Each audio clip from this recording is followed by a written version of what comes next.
Hello, class നമ്മൾ mainly ഉദ്ദേശിക്കുന്ന marketing. നബാർഡിന് നിങ്ങൾ കേട്ട് കാണും, ഫാമേഴ്സ് പ്രൊഡ്യൂസർ ഓർഗനൈസേഷനും പിന്നെ നിങ്ങളുടെ ഡിജിറ്റൽ മാർക്കറ്റിംഗ്, ഇതൊക്കെ എങ്ങനെ ചെയ്യാൻ പറ്റുന്ന അതിൻ്റെ ഒരു ക്ലാസ്സാണ്. ക്ലാസ് എടുക്കുന്നത് നമ്മളുടെ പത്തനംതിട്ട ജില്ലയുടെ additional assistant director Mathew Abraham സാറിനെ ക്ലാസ് എടുക്കാനായി ക്ഷണിക്കുന്നു.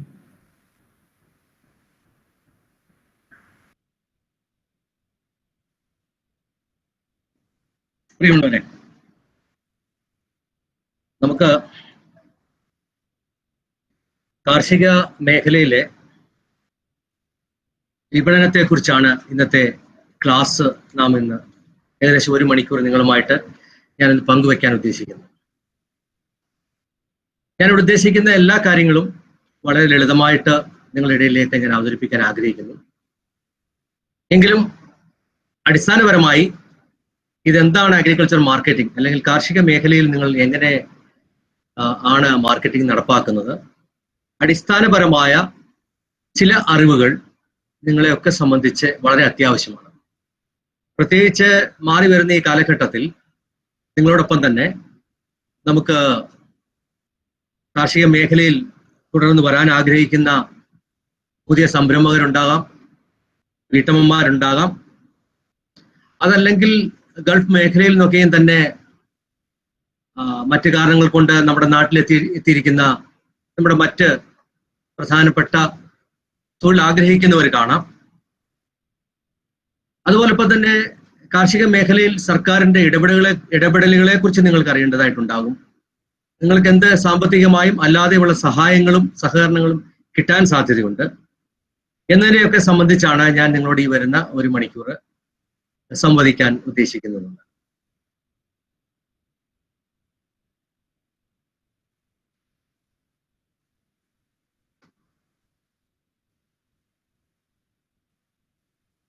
ആദ്യമായി എന്തായിരിക്കണം ഈ കാർഷിക മേഖലയിലെ വിപണനം അല്ലെങ്കിൽ അഗ്രികൾച്ചർ മാർക്കറ്റിംഗ് എന്നതിനെ കുറിച്ചാണ് ഞാനൊരു 5 മിനിറ്റിനുള്ളിൽ നിങ്ങളുമായിട്ട് പങ്കുവയ്ക്കാൻ ഉദ്ദേശിക്കുന്നത്.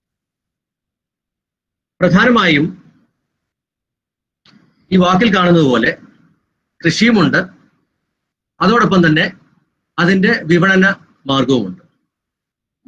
അപ്പോൾ സ്വാഭാവികമായും ഒരു ഉൽപ്പന്നം കൃഷിക്കാരനെ സംബന്ധിച്ച് അവൻ ഉൽപ്പാദിപ്പിച്ച് വിപണനത്തിന് ഉതകുന്ന രീതിയിൽ ഉണ്ടാക്കുന്ന ഒരു സമയം വരെ അതിൻ്റെ ഒരു ഭാഗമാണ്. അതിനുശേഷം അത് വിപണിയിൽ എത്തിച്ച് വിപണനം ചെയ്യുന്നു. കൃഷിക്കാരിൽ നിന്ന് അത് ഒരു ഉപഭോക്താവിന്റെ അടുത്ത് എത്തുന്ന ഒരു സമയം വരെ. അപ്പൊ ഇത് ഇത്രയും നമുക്ക് ചിന്തിക്കേണ്ടതായിട്ടുണ്ട്. ഇതിന് രണ്ടിനും ഇടയിൽ ആരൊക്കെ പ്രവർത്തിക്കുന്നു എന്നുള്ളത് രണ്ടാമത്തെ കാര്യം. അതോടൊപ്പം തന്നെ നിങ്ങൾക്ക് ഒരു കൃഷി നടപ്പാക്കുന്നതിന് എന്തൊക്കെ ആവശ്യമുണ്ട്? അതിനുവേണ്ട വിത്തുണ്ടാകാം, വളങ്ങളുണ്ടാകാം, അതുപോലെ തന്നെ കീട രോഗങ്ങളെ ചെറുക്കുന്നതിന് വേണ്ട കാര്യങ്ങളുണ്ടാകാം, സൂക്ഷ്മ ജീവികളുടെ കൂട്ടായ്മകൾ ഉപയോഗിച്ചുള്ള നിയന്ത്രണ മാർഗം. അത് പ്രധാനമായും നാം കാണുന്നത് ജൈവ ഉൽപ്പന്നങ്ങൾക്കാണ്. അപ്പൊ ഇങ്ങനെയുള്ള ഉൽപ്പന്നങ്ങൾ നിങ്ങളുടെ കൃഷിയിടങ്ങളിലേക്ക് എത്തിക്കുന്നത് അതൊരു വ്യാപാരത്തിന്റെ സാധ്യതയുള്ള മേഖലയാണ്. അതാണ് ഒന്നാം ഭാഗം. 2, നിങ്ങൾ ഉൽപ്പാദിപ്പിച്ച ഉൽപ്പന്നങ്ങൾ നേരിട്ടോ അല്ലാതെയോ നമുക്ക് ഉപഭോക്താവിൽ അല്ലെങ്കിൽ കൺസ്യൂമറിൽ ഡയറക്റ്റ് എത്തുക എന്നുള്ളതാണ്. അത് ഉൽപ്പാദിപ്പിച്ചു കഴിഞ്ഞാൽ അതേ രീതിയിൽ നിങ്ങൾക്ക് ഒരു ഉൽപ്പന്നം ഇവിടെ എത്തിപ്പെടാൻ ബുദ്ധിമുട്ടുണ്ട്. ആ മൂന്നാമത്തെ പോയിന്റിൽ കാണുന്ന പോലെ ആ ഉൽപ്പന്നത്തെ നാം പല രീതിയിൽ മാറ്റം വരുത്താറുണ്ട്. മാറ്റം വരുത്തുക എന്ന് പറയുമ്പോൾ അതിന് അത്യാവശ്യം വേണ്ട ഏതൊക്കെ രീതിയിലാണ് നിങ്ങൾ അതിനെ ഒരു കൺസ്യൂമർ എന്ന രീതിയിൽ അല്ലെങ്കിൽ ഒരു ഉപഭോക്താവിന്റെ കയ്യിലേക്ക് എത്തുന്നത്, ഈ കാര്യങ്ങൾ നിങ്ങൾ കുറച്ച് ചിന്തിക്കാനുണ്ട്, മാറ്റങ്ങൾ വരുത്താനുണ്ട്.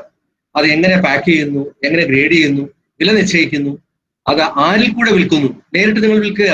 ഇപ്പോൾ അനന്ത സാധ്യതയെക്കുറിച്ച് ഞാൻ സംസാരിച്ചത് ഏത് രീതിയിലാണെന്നുള്ളതിനെ കുറിച്ച് അടുത്ത സ്ലൈഡുകൾ ഞാൻ നിങ്ങളോട് സംസാരിക്കാവുന്നത്. ഇതൊക്കെയാണ് ഞാൻ നിങ്ങളോട് 1/2 മണിക്കൂർ നിങ്ങളുമായിട്ട് സംവദിക്കാൻ ഉദ്ദേശിക്കുന്നത്. എന്നാൽ ഞാൻ നിങ്ങളോട് പ്രധാനമായും ആഗ്രഹിക്കുന്നത് ഇന്നത്തെ ദിവസം ചില സൗകര്യങ്ങൾ അല്ലെങ്കിൽ സൗഭാഗ്യങ്ങൾ നിങ്ങൾക്ക് ഇപ്പോൾ കൈവന്നിട്ടുള്ളതാണ്. പ്രത്യേകിച്ച് നമുക്ക് ഈ കോവിഡ് പോലെയുള്ള മഹാമാരി നമുക്ക് നമ്മുടെ ഈ ചെറിയ കൊച്ചു കേരളത്തെയും അങ്ങനെ ലോകമെമ്പാടും വന്നിട്ടുള്ള മാറ്റങ്ങൾ ഇതിന്റെ ഭാഗമായിട്ടുണ്ടായത് മൂലം സാധാരണ ആൾക്കാരിൽ ഉണ്ടായ ഒരു ഉൽപ്പന്നങ്ങൾ വിപണനം ചെയ്യുന്നതും അതിന്റെ ആഹരിക്കുന്നതിന്റെയും അല്ലെങ്കിൽ ഉപയോഗത്തിന്റെയും ഒക്കെ തന്നെ വലിയ മാറ്റങ്ങൾ ഉണ്ടായിട്ടുണ്ടെന്നാണ്. അത് മനസ്സിലാക്കി പലപ്പോഴും നമ്മുടെ മാർക്കറ്റിംഗ് വിപണന തന്ത്രങ്ങൾ നാം ഉണ്ടാക്കണമെന്നുള്ളതാണ്. രണ്ടാമത്തെ ഒരു പ്രധാന കാര്യം എന്ന് പറയുന്നത്, നമ്മൾ ആഹാരം കഴിക്കുന്നതിൽ പോലും വലിയ മാറ്റങ്ങൾ ഉണ്ടായിട്ടുണ്ടെന്നാണ്. നമുക്കറിയാം, ഏറ്റവും അത്യാവശ്യം എന്താണ്? നിങ്ങളൊന്ന് ചിന്തിച്ചു നോക്കിയാൽ അറിയാം. നമുക്ക് ശരീരത്തിന് കൂടുതൽ മറ്റ് രോഗങ്ങൾ വരാതിരിക്കാനുള്ള രീതിയിൽ, അതല്ലെങ്കിൽ നമുക്ക് പ്രതിരോധ ശക്തി ഉണ്ടാക്കുന്ന ആഹാരങ്ങളിലേക്ക് ജനങ്ങൾ മാറി എന്നുള്ളതാണ്. തീർച്ചയായിട്ടും ചിന്തിച്ചു നോക്കുക. നിങ്ങളുടെ ആഹാര രീതിയിലും ഒക്കെ തന്നെ ആ രീതിയിൽ മാറ്റങ്ങൾ എല്ലാ വീടുകളിലും ഉണ്ടായിട്ടുണ്ട്. പ്രത്യേകിച്ച് വീട്ടമ്മമാരെ സംബന്ധിച്ച് നിങ്ങളുടെ വീട്ടിലെ മറ്റുള്ളവർക്ക് കൊടുക്കുന്ന ആഹാരത്തിന്റെ രീതികളൊക്കെയും തന്നെ ഇതിനനുസരിച്ച് മാറിയിട്ടുണ്ടെന്നാണ്. അതുപോലെ നമ്മൾ കഴിക്കുന്ന ആഹാരത്തെക്കുറിച്ച് മൂന്നാമത്തെ ഒരു കാര്യം എന്ന് പറയുന്നത്, നമുക്ക് പല ഉൽപ്പന്നങ്ങളും കിട്ടാതെ വന്ന ഒരവസരങ്ങൾ ഉണ്ട് എന്നുള്ളത്. അതിനൊക്കെ മാറ്റങ്ങൾ വന്നു. നിങ്ങൾ ജനുവരി ഫെബ്രുവരി മാസങ്ങളിലൊക്കെ നിങ്ങൾ ചിന്തിച്ചു കഴിഞ്ഞാൽ അതിനെക്കുറിച്ച് അറിയാമായിരുന്നു എന്നുള്ളത്. അപ്പോഴൊക്കെ നിങ്ങൾ ചിന്തിച്ചിട്ടുണ്ടോ, നിങ്ങളുടെ വീടുകളിലേക്ക് അരിയായാലും മറ്റ് സാധനങ്ങളായാലും എത്തിക്കുന്നതിന് മറ്റ് ചില പ്ലാറ്റ്ഫോമുകൾ ഉണ്ടായി എന്നുള്ളതാണ്. അതെന്താണ്? നിങ്ങൾ ചിന്തിച്ചു നോക്കൂ. ഓൺലൈൻ പ്ലാറ്റ്ഫോമുകളിലേക്ക്, അത് മൊബൈൽ ഫോണുകൾ വഴിയായിരിക്കാം, മറ്റെന്തെങ്കിലും രീതിയിലായിരിക്കാം, അത് നിങ്ങളുടെ ഉൽപ്പന്നങ്ങൾ ഓർഡർ ചെയ്യുമ്പോൾ നിങ്ങൾ പറയുന്ന അളവിൽ, അതിപ്പോഴും വരുന്നുണ്ട്. പട്ടണങ്ങളിലായാലും ശരി, നമ്മുടെയൊക്കെ ഗ്രാമപ്രദേശങ്ങളിലായാലും ശരി, ആഹാരമൊക്കെയും തന്നെ നിങ്ങൾ ഫോണിൽ ബുക്ക് ചെയ്ത് കഴിഞ്ഞാൽ അരമണിക്കൂറിൽ നിങ്ങൾ ചൂടോടുകൂടി എത്തുന്ന ഒരു സംവിധാനത്തിലേക്ക് വന്നു. അത് മാത്രമല്ല, അതുപോലെ തന്നെ പച്ചക്കറി ആയാലും മറ്റു വിഭവങ്ങളായാലും ഒക്കെ തന്നെ എത്തുന്ന ഒരു സംവിധാനത്തിലേക്ക് വന്നു. അപ്പൊ ഇതുകൊണ്ട് എന്താണ് നിങ്ങൾ ഉദ്ദേശിക്കുന്നത്? പലർക്കും പുതിയ തൊഴിലവസരങ്ങൾ ഉണ്ടായിട്ടുണ്ട് എന്നുള്ളതാണ്. തീർച്ചയായിട്ടും ഇങ്ങനെയുള്ള തൊഴിലവസരങ്ങൾ ആര് ആദ്യം ഇറങ്ങുന്നു അവരായിരിക്കും അതിനകത്ത് കൂടുതൽ വിജയിക്കുകയും അതിന്റെ കൂടുതൽ ലാഭം കൊയ്യുന്നതിനും സാധിക്കുന്നു എന്നുള്ളത്. അങ്ങനെയുള്ള സാധ്യത മേഖലകൾ നിങ്ങൾ കണ്ടുപിടിക്കുകയും അവിടേക്ക് നിങ്ങളുടെ മാർക്കറ്റിംഗ് അല്ലെങ്കിൽ നിങ്ങൾ ഉദ്ദേശിക്കുന്നുവെങ്കിൽ ആ രീതിയിലുള്ള വിപണന രീതിയിലേക്ക് നിങ്ങൾ മാറുന്നതിന് പ്രത്യേകമായിട്ട് താല്പര്യപ്പെടുകയും അങ്ങനെ ചിന്തിക്കുകയും ചെയ്യേണ്ടതായിട്ടുണ്ട് എന്നുള്ളതാണ്. വരുന്ന സ്ലൈഡുകൾ ഞാൻ നിങ്ങളോട് എന്തുകൊണ്ടാണ് എങ്കിൽ പോലും എന്തുകൊണ്ട് കാർഷിക മേഖലയിൽ ഇത്രയും ആൾക്കാർ കടന്നു വരുന്നില്ല എന്നത് കൂടെ ഞാൻ ഇതോടൊപ്പം തന്നെ പറയാൻ ആഗ്രഹിക്കുന്നുണ്ട്. അതിന് 7 കാര്യങ്ങളാണ് നിങ്ങളോട് ഞാൻ പങ്കുവയ്ക്കാൻ പോകുന്നത്. അതിനുശേഷം 7 തന്ത്രങ്ങൾ, മാർക്കറ്റിംഗ് തന്ത്രാസ് എന്ന് പറയും. അപ്പൊ ഇത് രണ്ടും തമ്മിലാണ് നമ്മൾ കൂടുതലായിട്ട് നിങ്ങളുമായിട്ട് ഇന്ന് പങ്കുവയ്ക്കാൻ ഉദ്ദേശിക്കുന്നത്. അതിന് മുമ്പായിട്ട് വളരെ പരമപ്രധാനമായ മറ്റൊരു കാര്യം എന്ന് പറയുന്നത്, സ്റ്റേറ്റ് തലത്തിലുണ്ടായ മാറ്റങ്ങൾ, പ്രത്യേകിച്ച് കാർഷിക മേഖലയിൽ ഉണ്ടായ സർക്കാർ തലത്തിലുള്ള പോളിസികളിലുള്ള മാറ്റങ്ങളാണ്. അതിൽ ഞാൻ വളരെ കൂടുതലായിട്ട് നിങ്ങളുമായിട്ട് ചർച്ച ചെയ്യാൻ ഉദ്ദേശിക്കുന്നില്ല. കാരണം അതിലെ ഗുണവും ദോഷങ്ങളും ഉണ്ടാകാം. അതുകൊണ്ട് നമുക്കത് ആ രീതിയിൽ തന്നെ ചിന്തിക്കാം. എന്തൊക്കെയാണ് മാറ്റങ്ങൾ എന്ന് ഞാൻ നിങ്ങളുമായിട്ട് സംസാരിക്കാം. പ്രധാനമായും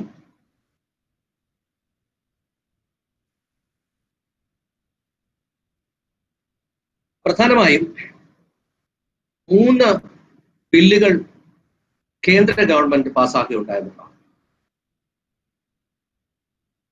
കൃഷിക്കാരെ സംബന്ധിച്ച് അവന്റെ ഉൽപ്പന്നങ്ങൾ ഇവിടെയും വിപണനം ചെയ്യുന്നതിന് ഉള്ള ഒരു സ്വാതന്ത്ര്യം ലഭിക്കുന്ന ബില്ല് എന്നുള്ളതാണ്. മറ്റൊന്ന്, കൃഷിക്കാരന് സ്വതന്ത്ര രീതിയിലുള്ള കരാറുകളിൽ ഇടപെടുന്നതിനുള്ള ഒരു ബില്ലാണ് മറ്റൊന്ന്. മൂന്നാമത്തെ മറ്റൊന്ന് എന്ന് പറയുന്നത്, കാർഷിക മേഖലയിൽ അടിസ്ഥാനപരമായി നിങ്ങൾക്കുണ്ടാകുന്ന വിൽപ്പന വിപണനം നടത്തുന്നതിന് വേണ്ടി, അതല്ല ഞാൻ ഇടയ്ക്ക് മാറ്റിയെന്നേ ഉള്ളൂ. ഞാൻ ഗവൺമെന്റ് പോളിസിയെ കുറിച്ച് സംസാരിച്ചപ്പോൾ ഞാനത് ഇടയ്ക്ക് മാറ്റിയെന്നേ ഉള്ളൂ. ഓണോട്ടിനെ സഹായിക്കാൻ വേണ്ടിയാണ്. അപ്പോൾ ഇങ്ങനെ 3 കാര്യത്തിലാണ് പ്രധാനമായിട്ടും സർക്കാർ തലത്തിലുള്ള മാറ്റങ്ങൾ വന്നിരിക്കുന്നത്. ഇതിനെ നിങ്ങൾക്ക് പ്രയോജനപ്പെടുത്താം. കാരണം മാറ്റങ്ങൾ എന്നും സമൂഹത്തിൽ വന്നുകൊണ്ടിരിക്കുന്ന ഒന്നാണ്, ഇല്ലേ? മാറ്റങ്ങളെ നമുക്ക് ഒരിക്കലും തടഞ്ഞു നിർത്താൻ പറ്റാത്ത ഒന്നാണ്. പലരും പറയുന്നത് കേട്ടിട്ടുണ്ട്, ലോകത്തിൽ നിലനിൽക്കുന്ന ഒരേ ഒരു കാര്യം എന്ന് പറയുന്നത് മാറ്റങ്ങൾ മാത്രമാണ്. ചേഞ്ച്, അതെപ്പോഴും മാറിക്കൊണ്ടിരിക്കുന്ന ഒന്നാണ്. അപ്പൊ സ്വാഭാവികമായിട്ടും നമുക്ക് ഇങ്ങനെയുള്ള മാറ്റങ്ങളെ ഉൾക്കൊണ്ടുകൊണ്ട് നമുക്ക് അതിനനുസരിച്ച് മാറുക എന്നുള്ളത് മാത്രമാണ് കൃഷിക്കാരെ സംബന്ധിച്ചോ അതുപോലെ തന്നെ കാർഷിക മേഖലയിൽ താല്പര്യമുള്ള സംരംഭകരെ കുറിച്ചോ എനിക്ക് പറയാനുള്ളത്. വലിയ കാര്യങ്ങളൊന്നുമല്ല കേട്ടോ ഞാൻ പറയുന്നത്, മാറ്റങ്ങൾ എങ്ങനെ ഉൾക്കൊള്ളുന്നു എന്നുള്ളതിനെ കുറിച്ചാണ് ഞാൻ നിങ്ങളുമായിട്ട് പങ്കുവെക്കാൻ ഉദ്ദേശിച്ചു എന്നുള്ളതാണ്. അങ്ങനെയുള്ള ഇതുപോലുള്ള അവസരങ്ങളെ നിങ്ങൾക്ക് എങ്ങനെ ഉപയോഗപ്പെടുത്താം എന്നതിനെ കുറിച്ചാണ് ഞാൻ പ്രധാനമായിട്ടും വന്ന മാറ്റങ്ങളെ സംബന്ധിച്ച് ഇവിടെ സൂചിപ്പിച്ചത്. ഇനിയും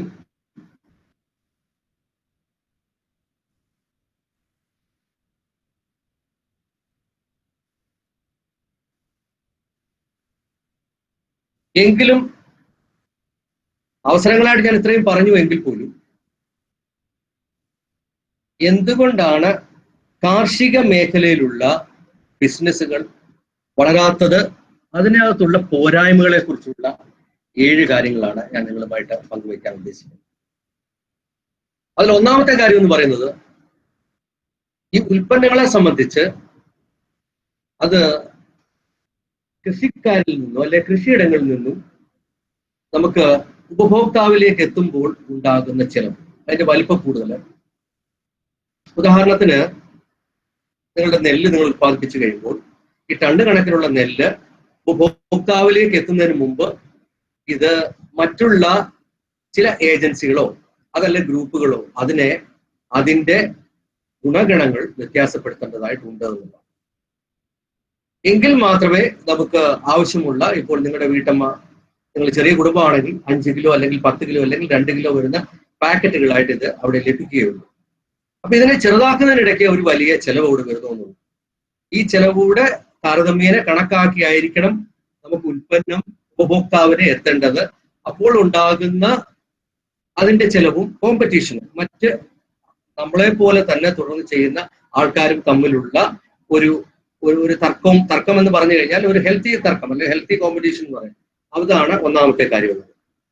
എന്നാൽ അതിൽ പ്രധാനമായി എനിക്ക് തോന്നിയിട്ടുള്ളൊരു കാര്യം എന്ന് പറയുന്നത്,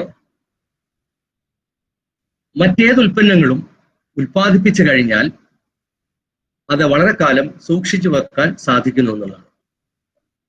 പച്ചക്കറി ആകട്ടെ, എന്നാൽ പഴങ്ങളാകട്ടെ അല്ലെങ്കിൽ മറ്റുൽപ്പന്നങ്ങളാകട്ടെ, എത്രയും പെട്ടെന്ന് ഇത് ഉപഭോക്താവിലേക്ക് എത്തിപ്പെടേണ്ടതാണ്. ആ എത്തിപ്പെടാത്ത ഓരോ നിമിഷവും എന്താണ് സംഭവിക്കുന്നത്? അതിന്റെ വിലയിൽ ഇടിവ് സംഭവിച്ചുകൊണ്ടിരിക്കുന്നുള്ളതാണ്.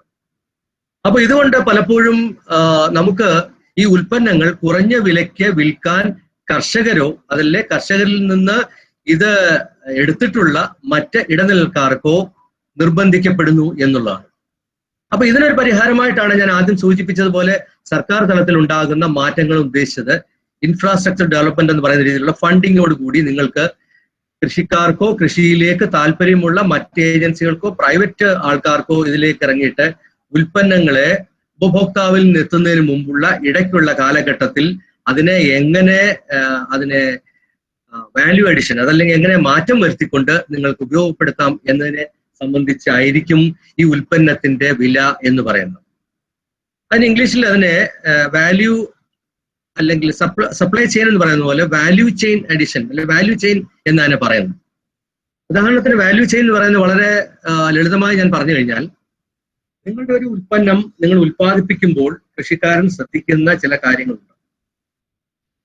അതായത് 2 രീതിയിൽ നിങ്ങൾക്ക് നന്നായിട്ട് ഉൽപ്പാദിപ്പിക്കാം. ഉദാഹരണത്തിന് വെണ്ടയുടെ കൃഷി മഴക്കാലത്ത് വളരെ നന്നായിട്ട് ഉണ്ടാകുന്ന ഒരു വിളയാണ്, പ്രത്യേകിച്ച് കേരളത്തിൽ. ഇതിനെ സംബന്ധിച്ച ഒരു അറിവ് ഏതെങ്കിലും കൃഷിഭവനിൽ നിന്നായിരിക്കാം മറ്റേതെങ്കിലും സ്ഥലങ്ങളിൽ നിങ്ങൾക്ക് ലഭിച്ചു എന്ന് വിചാരിക്കുക. ഇതിന്റെ അടിസ്ഥാനത്തിൽ നിങ്ങൾ കൃഷി നടപ്പാക്കുന്നതിന് വേണ്ടി നിലമൊരുക്കുകയൊക്കെ ചെയ്തു. അപ്പോൾ നിങ്ങൾക്ക് ലഭിച്ച വിത്തുകൾ അത്ര ഗുണമേന്മ ഉള്ളത് ആയിരുന്നില്ല എന്ന് വിചാരിക്കാം. ഉദാഹരണമാണ് ഞാൻ പറയുന്നത്. അങ്ങനെയുള്ള വിത്തുകൾ കൃഷിക്കാരൻ വിതച്ചു.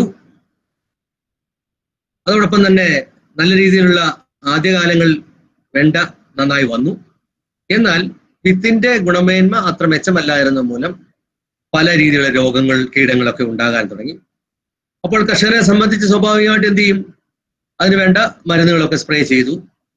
അതിനനുസരിച്ച് ആവശ്യവും അനാവശ്യമായ കീടനാശിനികൾ അടിക്കുന്നു. മാത്രവുമല്ല, അങ്ങനെ ഉണ്ടായ ഈ ഉൽപ്പന്നമാണ് മാർക്കറ്റിൽ വിൽപ്പനയ്ക്ക് വേണ്ടി കൊണ്ടുവന്നത്. അപ്പോൾ ആദ്യമായി കിട്ടിയ വിത്ത് നല്ലതല്ലായിരുന്നുകൊണ്ട് അദ്ദേഹത്തെ സംബന്ധിച്ച് ഉൽപ്പന്നവും അതുപോലെ മോശമായിരുന്നു എന്നുള്ളത്. അത് വിപണിയിൽ കിട്ടുമ്പോൾ സാധാരണ 20 മുതൽ 25 രൂപ കിട്ടുന്നിടത്ത് അതിന്റെ ഹോൾസെയിൽ മാർക്കറ്റിൽ ചെന്നപ്പോൾ അദ്ദേഹം പറഞ്ഞു ഇത് ഈ വിലയ്ക്ക് എടുക്കാൻ സാധിക്കുന്നില്ല എന്നുള്ളത്. അപ്പോൾ അദ്ദേഹം ഒരു ഗ്രാമപ്രദേശത്തെ ചന്തയിൽ നിന്നത് പട്ടണത്തിലെ ഒരു ചന്തയിലേക്ക് കൊണ്ടുപോകുന്നു. അവിടെ എത്തിയപ്പോൾ സാധാരണ കിട്ടുന്ന ആ വില പോലും അവിടെ കിട്ടാതെ വന്നപ്പോൾ വീണ്ടും ആ കൃഷിക്കാരന് നഷ്ടം അവിടെ ഉണ്ടാകുന്നു എന്നുള്ളത്. അങ്ങനെ ഈ ഉൽപ്പന്നം ഒരു വീട്ടമ്മ കൊണ്ടുപോകുന്നു. വീട്ടിൽ കൊണ്ടുവന്ന മറ്റെന്തെങ്കിലും കറികളോ അതല്ലെങ്കിൽ മറ്റെന്തെങ്കിലും ഉൽപ്പന്നം നമ്മുടെ വീട്ടിൽ ഉണ്ടാക്കുന്നു. ഇത് രണ്ടും ഉണ്ടായിക്കഴിഞ്ഞ ശേഷവും ആ ഉൽപ്പന്നത്തിന്റെ ഗുണനിലവാരം കുറവ് മൂലം എന്താണ് ഈ വാല്യൂ ചെയിനിൽ താഴേക്ക് വരുന്നത്. ഇനി നേരെ തിരിച്ചൊരു കഥ ഞാൻ പറയാം. അതില് ഈ കൃഷിക്കാരൻ ഉൽപ്പന്നം അല്ലെങ്കിൽ ഈ കൃഷി ചെയ്യാൻ പോകുമ്പോൾ തന്നെ നല്ല വിത്ത് അവന് കിട്ടുകയുണ്ടായി. ആ നല്ല വിത്ത് മൂലം നല്ല രീതിയിലുള്ള ഈ കൃഷി നന്നായിട്ട് മുമ്പോട്ട് വന്നു. നല്ല വെറൈറ്റി ആയിരുന്നു. രോഗകീടങ്ങൾ വളരെ കുറവായിരുന്നു. അതുമൂലം കൃഷി ചെലവുകൾ വളരെ കുറവ് വന്നു. അതോടൊപ്പം തന്നെ നല്ല മാർക്കറ്റിൽ വില കിട്ടുന്ന ഒരേ സൈസും ഒരേ വലിപ്പവും നല്ല രുചിയും ഒക്കെ ഉള്ള ഒരു ഉൽപ്പന്നമാണ് അദ്ദേഹത്തിന് കിട്ടിയെന്ന് വിചാരിക്കുക. സാധാരണ മാർക്കറ്റിൽ ഗ്രാമപ്രദേശങ്ങളിൽ കിട്ടുന്ന 20 രൂപ ആണെങ്കിൽ അതിന് 30 രൂപ കിട്ടുന്നു. ഈ ഉൽപ്പന്നം അവിടെയും നിൽക്കാതെ മറ്റു സ്ഥലത്തേക്ക് കൊണ്ടുപോകുമ്പോൾ ഡിമാൻഡ് കാരണം സാധാരണ കിട്ടുന്നതിൽ നിന്ന് ഒരു 5% കമ്മീഷനോടുകൂടി അത് ഉപയോഗിക്കുമ്പോൾ ഇതിന്റെ ടേസ്റ്റും മറ്റു കാരണം വീണ്ടും ആ വാങ്ങിയവർ തന്നെ അല്ലെങ്കിൽ ആ വീട്ടമ്മ തന്നെ വീണ്ടും ഇത് ആവശ്യപ്പെടാൻ തുടങ്ങി. ഈ വീട്ടമ്മയോട് ആവശ്യപ്പെടുമ്പോൾ എന്താണ്, ഇത് മാത്രമല്ല ഇതോടൊപ്പം തന്നെയുള്ള മറ്റു ഉൽപ്പന്നങ്ങൾ വാങ്ങാൻ തുടങ്ങി. അപ്പോൾ നിങ്ങൾ ആലോചിക്കുക, ആ ഉൽപ്പന്നം ഉണ്ടായത് മുതൽ ഉള്ള അതിനകത്ത് വാല്യൂലുള്ള അഡീഷൻ, അതാണ് വാല്യൂ ചെയിൻ അഡീഷൻ. അതായത് ഉൽപ്പന്നത്തിന്റെ ഗുണമേന്മ മുഖാന്തരം ആർക്കൊക്കെ അതിനകത്ത് മെച്ചമുണ്ടാവുന്നതാണ്. ഇതുമായിട്ട് ബന്ധപ്പെട്ട കർഷകനുണ്ടാവുന്നു, ഇതുമായി ഇടനിലയ്ക്കുള്ള ആൾക്കാർക്കുണ്ടാവുന്നു, അതോടൊപ്പം തന്നെ ഇത് അവസാനമുള്ള ഉപഭോക്താവിനുണ്ടാകുന്നു. മറ്റൊന്ന്, സമൂഹത്തിൽ തന്നെ അല്ലെങ്കിൽ പരിസ്ഥിതി പ്രശ്നങ്ങൾ കുറയാൻ അനാവശ്യമായ കീടനാശിനികൾ അതല്ലെങ്കിൽ മറ്റ് രാസവസ്തുക്കൾ വളങ്ങളൊക്കെ കുറയുന്നത് മൂലം പരിസ്ഥിതിക്ക് തന്നെ ഇത് കൂടുതൽ ഗുണകരമായി വരുന്നു. അപ്പൊ ആ രീതിയിലുള്ള ഒരു വാല്യൂ അല്ലെങ്കിൽ ഓരോ ഉൽപ്പന്നങ്ങളുടെയും വില വർദ്ധിക്കുന്ന രീതിയിലായിരിക്കണം നമ്മുടെ ഇതിനകത്തുള്ള ഇടപെടലുകൾ ഉണ്ടാക്കണമെന്ന്. അപ്പൊ ഞാൻ ഇടയ്ക്ക് പറഞ്ഞാണ്. ഇനി മൂന്നാമത്തെ കാര്യം പറഞ്ഞാൽ, പച്ചക്കറി ഏത് ഉൽപ്പന്നത്തെ സംബന്ധിച്ചാണെങ്കിലും നമുക്കൊരു വലിയ പ്രശ്നമുള്ളത്, ഒരു ഒരു വിപണിയിലേക്ക് നാം ഇത് കൊണ്ടുവരുമ്പോൾ ഒരു വ്യവസായ രംഗത്ത് ഉണ്ടാക്കുന്ന പോലെ എല്ലാം ഒരേ വലിപ്പത്തിലും ഒരേ കനത്തിലും അല്ലെങ്കിൽ ഒരേ വെയിറ്റിലും ഒക്കെ തന്നെ ഉണ്ടാക്കാനുള്ള ബുദ്ധിമുട്ട് ഉണ്ട് എന്നുള്ളതാണ്. ഇതുമൂലം ആ വിപണിയിൽ എത്തുന്ന ഒരു ഉൽപ്പന്നത്തിന് പലപ്പോഴും പല വിലകളായിട്ട് മാറുകയും ഏറ്റവും കൂടുതൽ ഗ്രേഡ് ചെയ്ത് വിൽക്കേണ്ട ഒരവസ്ഥയും വരുന്നു. അതും പലപ്പോഴും കർഷകനെ പുറകോട്ട് വലിക്കുന്ന ഒരു ഘടകമായിട്ട് വരാറുണ്ട് എന്നുള്ളതാണ്. നാലാമത്തെ ഒരു പ്രധാന ഘടകം എന്ന് പറയുന്നത് ഈ ഒരു അരിയോ അല്ലെങ്കിൽ മറ്റെന്തെങ്കിലും പ്രധാനമായിട്ടുള്ള നമുക്ക് എല്ലാ ദിവസവും ഉപയോഗിക്കുന്ന ഒന്നാണ്. പച്ചക്കറികൾ പോലെ മറ്റു വിളകളിലേക്ക് വരുമ്പോഴുള്ള വ്യത്യാസം എന്ന് പറയുന്നത്, ഇതൊരു സീസൺ അനുസരിച്ചായിരിക്കും ഉൽപാദനവും അതുപോലെ തന്നെ ഉപയോഗവും എന്ന് പറയുന്നത്. ശ്രദ്ധിക്കുക, എല്ലാ സമയത്തും എല്ലാത്തിൻ്റെയും ഉപയോഗം ഒരുപോലെ ആയിരിക്കില്ല. ഉദാഹരണത്തിന് മതപരമായിട്ടുള്ള നോമ്പുകൾ ഉണ്ടാകാം. ഈ നോമ്പിന്റെ സമയത്ത് ഉപയോഗിക്കുന്ന കൂടുതൽ ഉൽപ്പന്നങ്ങൾ കാണാം. അതുപോലെ തന്നെ ചില ഉൽപ്പന്നങ്ങൾ നമ്മൾ വാങ്ങാറേ ഇല്ല. അതുപോലെ തന്നെ നമുക്കറിയാം ചുരക്ക എന്ന് പറയുന്നത് ബോട്ടിൽ ഗോഡ് എന്ന് പറയും. നോമ്പിന്റെ സമയത്ത് വളരെ കൂടുതലായിട്ട് മുസ്ലിം സഹോദരന്മാർ ഉപയോഗിക്കുന്ന ഒന്നാണ്. അപ്പോൾ ആ സമയത്തേക്ക് നമ്മുടെ ഉൽപാദനം നോമ്പിനനുസരിച്ച് നാം ചെയ്യുകയാണെങ്കിൽ സാധാരണ ഒരു 15 മുതൽ 20 രൂപ ഹോൾസെയിൽ മാർക്കറ്റിൽ കിട്ടുന്നതിന് നമുക്ക് 30 മുതൽ 35 രൂപ അല്ലെങ്കിൽ 40 രൂപ വരെ നമുക്ക് ചുരക്കായ്ക്ക് ലഭിക്കും എന്നുള്ളതാണ്. അപ്പൊ അനുസരിച്ചുള്ള കൃഷി നടപ്പാക്കുക എന്നുള്ളതാണ്. ആ രീതിയിൽ നമുക്ക് ഉപയോഗിക്കാൻ പറ്റുന്നു. അങ്ങനെയാണ് സീസണിനനുസരിച്ച് ചെയ്യാന്ന് പറയുന്നത്. മറ്റൊന്ന്, ഇത് ഉണ്ടാകുന്ന സമയങ്ങൾ ഉണ്ട്.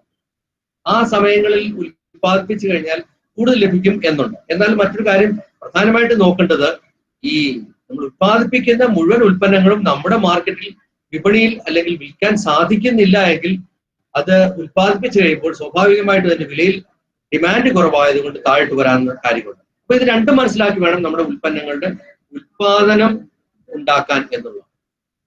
മറ്റൊരു പ്രധാനമായ ഒരു കാര്യം എന്ന് പറയുന്നത്, ഉൽപ്പന്നങ്ങൾ പ്രത്യേകിച്ച് കേരളം പോലുള്ള സംസ്ഥാനങ്ങളിൽ എന്ന് പറയുന്നത് നമ്മുടെ ഉൽപ്പന്നങ്ങൾ പല സ്ഥലങ്ങളിൽ ഉൽപ്പാദിപ്പിച്ച് ഒന്നിച്ചു കൊണ്ടുവരികയാണ്. ഉദാഹരണത്തിന് ഒന്നിച്ച് ഒരേ സ്ഥലത്ത് ഇത്രമാത്രം പച്ചക്കറികൾ ഉൽപ്പാദിപ്പിക്കാറില്ല, ഒരേപോലെ ഉൽപ്പാദിപ്പിക്കാറില്ല. അപ്പോൾ നമ്മൾ എന്ത് ചെയ്യും? ക്ലസ്റ്റർ അടിസ്ഥാനത്തിൽ ഇത് കണ്ടെത്തിക്കൊണ്ട് പല സ്ഥലങ്ങളിൽ നമുക്ക് കൊണ്ടുവരേണ്ടതായിട്ട് ഒരവസരങ്ങൾ ഉണ്ടാവുന്നതാണ്. ഇനി അവസാനമായിട്ടുള്ള ഒരു കാര്യം എന്ന് പറയുന്നത്, നാം ഉണ്ടാക്കുന്ന ഉൽപ്പന്നങ്ങളെ നമുക്ക് ഏത് രീതിയിലായാലും ഒന്ന് പ്രോസസ് ചെയ്ത് കൊടുക്കാനുള്ള അവസരങ്ങൾ, അതായത് ഒന്ന് ഇതിന്റെ വില ഒന്ന് മെച്ചപ്പെടുന്ന രീതിയിൽ ഒന്ന് മാറ്റപ്പെടുത്താനുള്ള കാര്യങ്ങൾക്കുള്ള പോരായ്മ എന്ന് പറയുന്നതാണ്. അത് പലപ്പോഴും നമ്മൾ മനസ്സിലാക്കുമ്പോൾ എങ്ങനെയാണ് ഒരു ഉൽപ്പന്നത്തെ നമുക്ക് മാറ്റം വരുത്തിക്കൊണ്ട് വിൽപ്പന നടത്തുന്നത് എന്നുള്ളതാണ്. പലതുമുണ്ട്. നമുക്ക് നമ്മുടെ ഉൽപ്പന്നത്തെ വെറുതെ കൊടുക്കുന്നതിന് പകരം ഒരു ചെറിയ പാക്കിങ്ങോട് കൂടി ചെയ്യാം.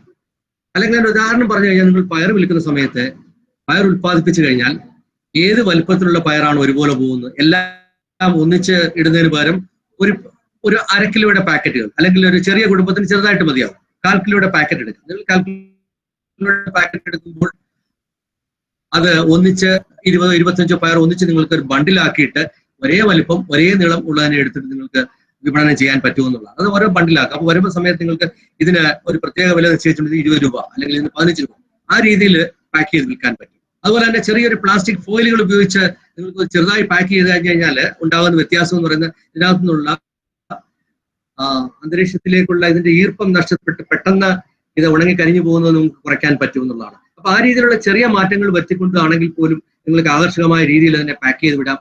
അതല്ലെങ്കിൽ നിങ്ങൾ ക്ലസ്റ്റർ അടിസ്ഥാനത്തിൽ ജൈവ രീതിയിലോ അല്ലെങ്കിൽ മറ്റെന്തെങ്കിലും കൃഷി വകുപ്പിന്റെയോ ഏതെങ്കിലും ലേബൽ ഉണ്ടാക്കുകയാണെങ്കിൽ ആ വിശ്വാസ്യത നിലനിർത്തുന്നതിന് വേണ്ടി നിങ്ങൾക്ക് നിങ്ങളുടെ ഗ്രൂപ്പിന്റെ പേരോ അല്ലെങ്കിൽ ബ്രാൻഡുകളോ നൽകിക്കൊണ്ട് വിൽക്കാൻ പറ്റും. നല്ല പ്രോഡക്റ്റ് വിൽക്കുകയാണെങ്കിൽ അതിന് നിങ്ങൾക്ക് നല്ല വില കിട്ടാൻ സാധിക്കും. ഇതൊക്കെ തന്നെ നമ്മുടെ ഒരു എങ്ങനെ മാറ്റം വരുത്തുന്നത്, ഞാൻ ചില ഇങ്ങനെയും ചെയ്യാം എന്ന് മാത്രമാണ്. അവർക്ക് വിപണി അടിസ്ഥാനമാക്കി നമ്മൾ ഉത്പാദിപ്പിക്കുന്ന പച്ചക്കറികളെ അത് മറ്റു രീതിയിൽ വീടിന് വേണ്ട സംവിധാനങ്ങൾ ചെയ്യാം. അവരുടെ ആവശ്യമനുസരിച്ച് അത് നീട് നേരത്തെ തന്നെ വാങ്ങിച്ച ശേഷം കൊടുക്കുന്നതിന് സാധിക്കും. അതിന്റെ ഒരു വീട്ടിലേക്ക് വേണ്ടതെല്ലാം ഞാൻ ആദ്യം സംസാരിച്ച പോലെ ഒരു ന്യൂട്രീഷൻ അല്ലെങ്കിൽ നമുക്ക് ഒരു കുടുംബത്തിന് വേണ്ട ആരോഗ്യം നിലനിർത്തുന്നതിന് എന്തൊക്കെ വേണം, അതിന്റെ അടിസ്ഥാനത്തിൽ ഇത്രയാകും എന്തെങ്കിലും വേണമെങ്കിൽ നിങ്ങൾക്കൊരു പ്രൊജക്ഷൻ ചെയ്തുകൊണ്ട് വേണമെങ്കിൽ, അല്ലെങ്കിൽ അവരെ ഒന്ന് ആ രീതിയിൽ ഒന്ന് മനസ്സിലാക്കിക്കൊണ്ട് നിങ്ങളുടെ കിറ്റുകൾ ഉണ്ടാക്കി അവിടെ വിതരണം ചെയ്യുന്നതിന് സാധിക്കും. ഇതൊക്കെ ഞാൻ ഒരു വിളയെ മാത്രം ഉദ്ദേശിച്ചല്ല, നിങ്ങളുടെ ഉൽപ്പന്നം ഏതായാലും ശരി അങ്ങനെ ചെയ്യുന്നതിനെ കുറിച്ചാണ് പ്രധാനമായിട്ട് ഞാൻ ഉദ്ദേശിച്ചത്. ഇനിയും സർക്കാർ തലത്തിൽ നമുക്കിതിനൊക്കെ എന്തൊക്കെ ആനുകൂല്യങ്ങളും മറ്റു രീതിയിലുള്ള മാറ്റങ്ങളാണ് ഉദ്ദേശിക്കുന്നതിനെ കുറിച്ചാണ് അടുത്തായിട്ട്. മാറ്റങ്ങളെ കുറിച്ച് ഞാൻ സംസാരിച്ചു. പ്രധാനമായും കേരളം പോലെ ഒരു സംസ്ഥാനത്തെ കുറിച്ച് നാം പഠിക്കുകയാണെങ്കിൽ ഇവിടെയുള്ള പോരായ്മകൾ എന്ന് പറയുന്നത്, പലപ്പോഴും നമ്മുടെ ഓരോരുത്തരുടെയും കൃഷി ഇടങ്ങൾ വളരെ ചെറുതാണ്. 10 സെന്റ് മുതൽ 15 സെന്റ് മുതൽ 20 സെന്റ് വരെ, അങ്ങനെ ചെറിയ ചെറിയ സ്ഥലങ്ങൾ മാത്രമാണ്. അപ്പോൾ നമുക്ക് എന്ത് ചെയ്യാം? ഇങ്ങനെ 10 സെന്റോ അല്ലെങ്കിൽ 5 സെന്റോ ചെയ്യുന്ന കൃഷിക്കാരുടെ ഒരു സംഘടനയോ ഒരു ഗ്രൂപ്പോ നമുക്ക് ഉണ്ടാക്കാവുന്നതാണ്. അങ്ങനെയുള്ള ഗ്രൂപ്പുകൾ ഒന്നിച്ച് ഒരേ സമയത്ത് അല്ലെങ്കിൽ ആ മാർക്കറ്റിന്റെ ഡിമാൻഡ് അനുസരിച്ച് അതോടൊപ്പം തന്നെ ആ പ്രദേശത്തുണ്ടാകുന്ന വിളകളെ സംബന്ധിച്ച് പ്രാദേശികമായ മാർക്കറ്റ് കണ്ടുപിടിക്കാൻ പറ്റുന്ന ഇങ്ങനെയൊക്കെയുള്ള രീതിയിൽ അവർക്ക് ഒന്നിച്ച് അത് വിപണനത്തിന് വേണ്ടിയും ഉൽപാദനത്തിനും വേണ്ട കാര്യങ്ങൾ ഒരു ഗ്രൂപ്പ് അടിസ്ഥാനത്തിൽ നമുക്ക് പ്ലാൻ ചെയ്യുകയും അതനുസരിച്ച് നമുക്ക് വേണ്ട കാര്യങ്ങൾ ചെയ്യാനും സാധിക്കുന്നു എന്നുള്ളതാണ്.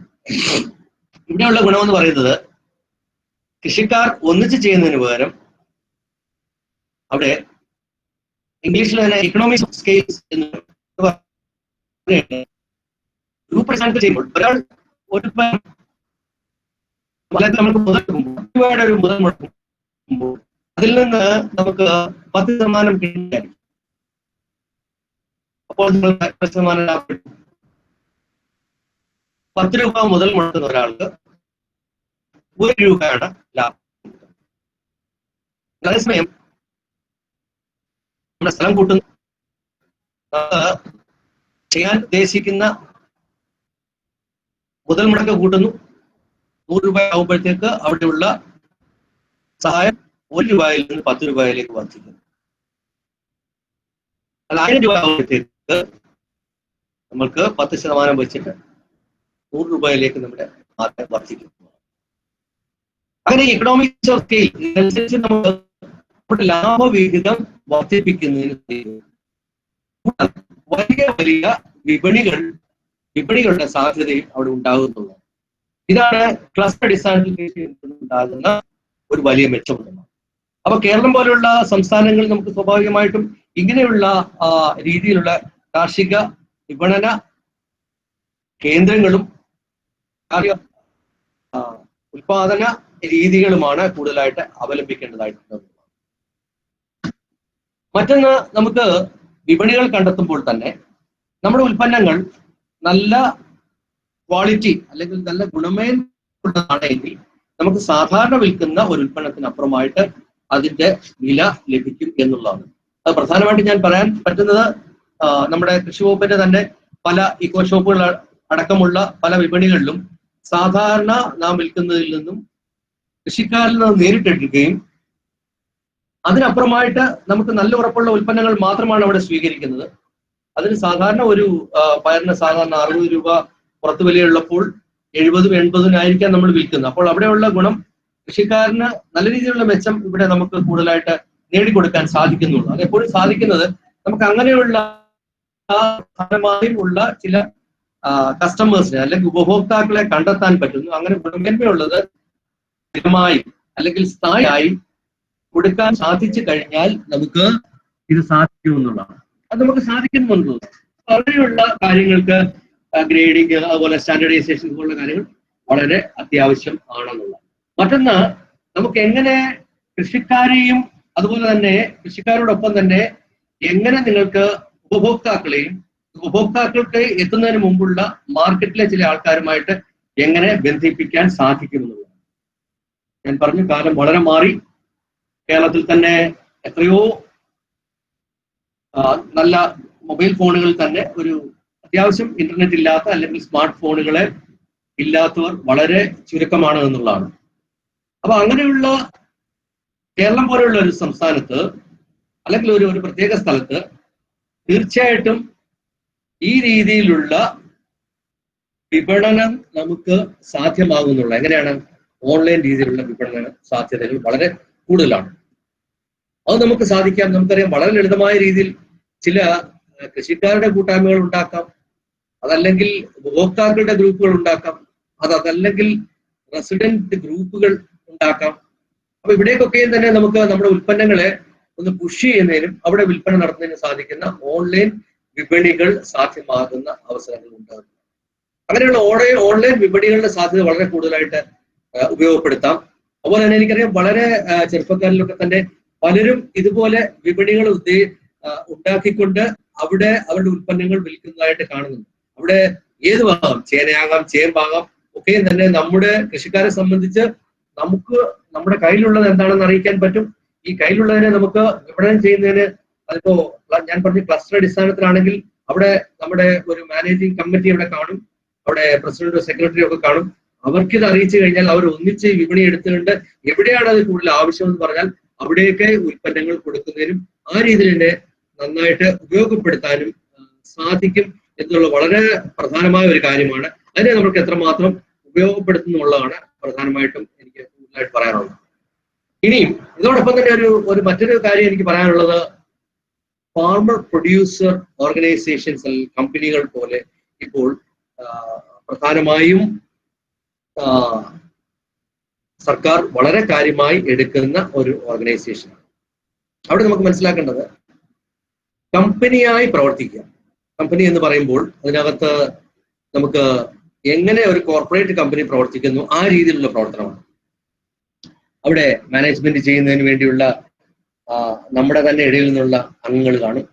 അതെന്ന് പറയുന്നത് സാധാരണ ഒരു കോർപ്പറേറ്റ് കമ്പനി എങ്ങനെ പറയുന്നു, അതുപോലെ തന്നെ നമ്മുടെ കോർപ്പറേറ്റീവ് അടിസ്ഥാനത്തിൽ നമ്മൾ ജോലി അല്ലെങ്കിൽ ചെയ്തിരുന്ന ഒരു ഗ്രൂപ്പ് ആൾക്കാർ, ഒരു പറ്റം ആൾക്കാർ എങ്ങനെ ഇതിലേക്ക് വരും. ഇത് രണ്ടും കൂടെ ചേർന്നിട്ടുള്ള ഹൈബ്രിഡ് ഇനം പോലെയാണ് ഇതിനെ കുറിച്ച് കാണുന്നത്.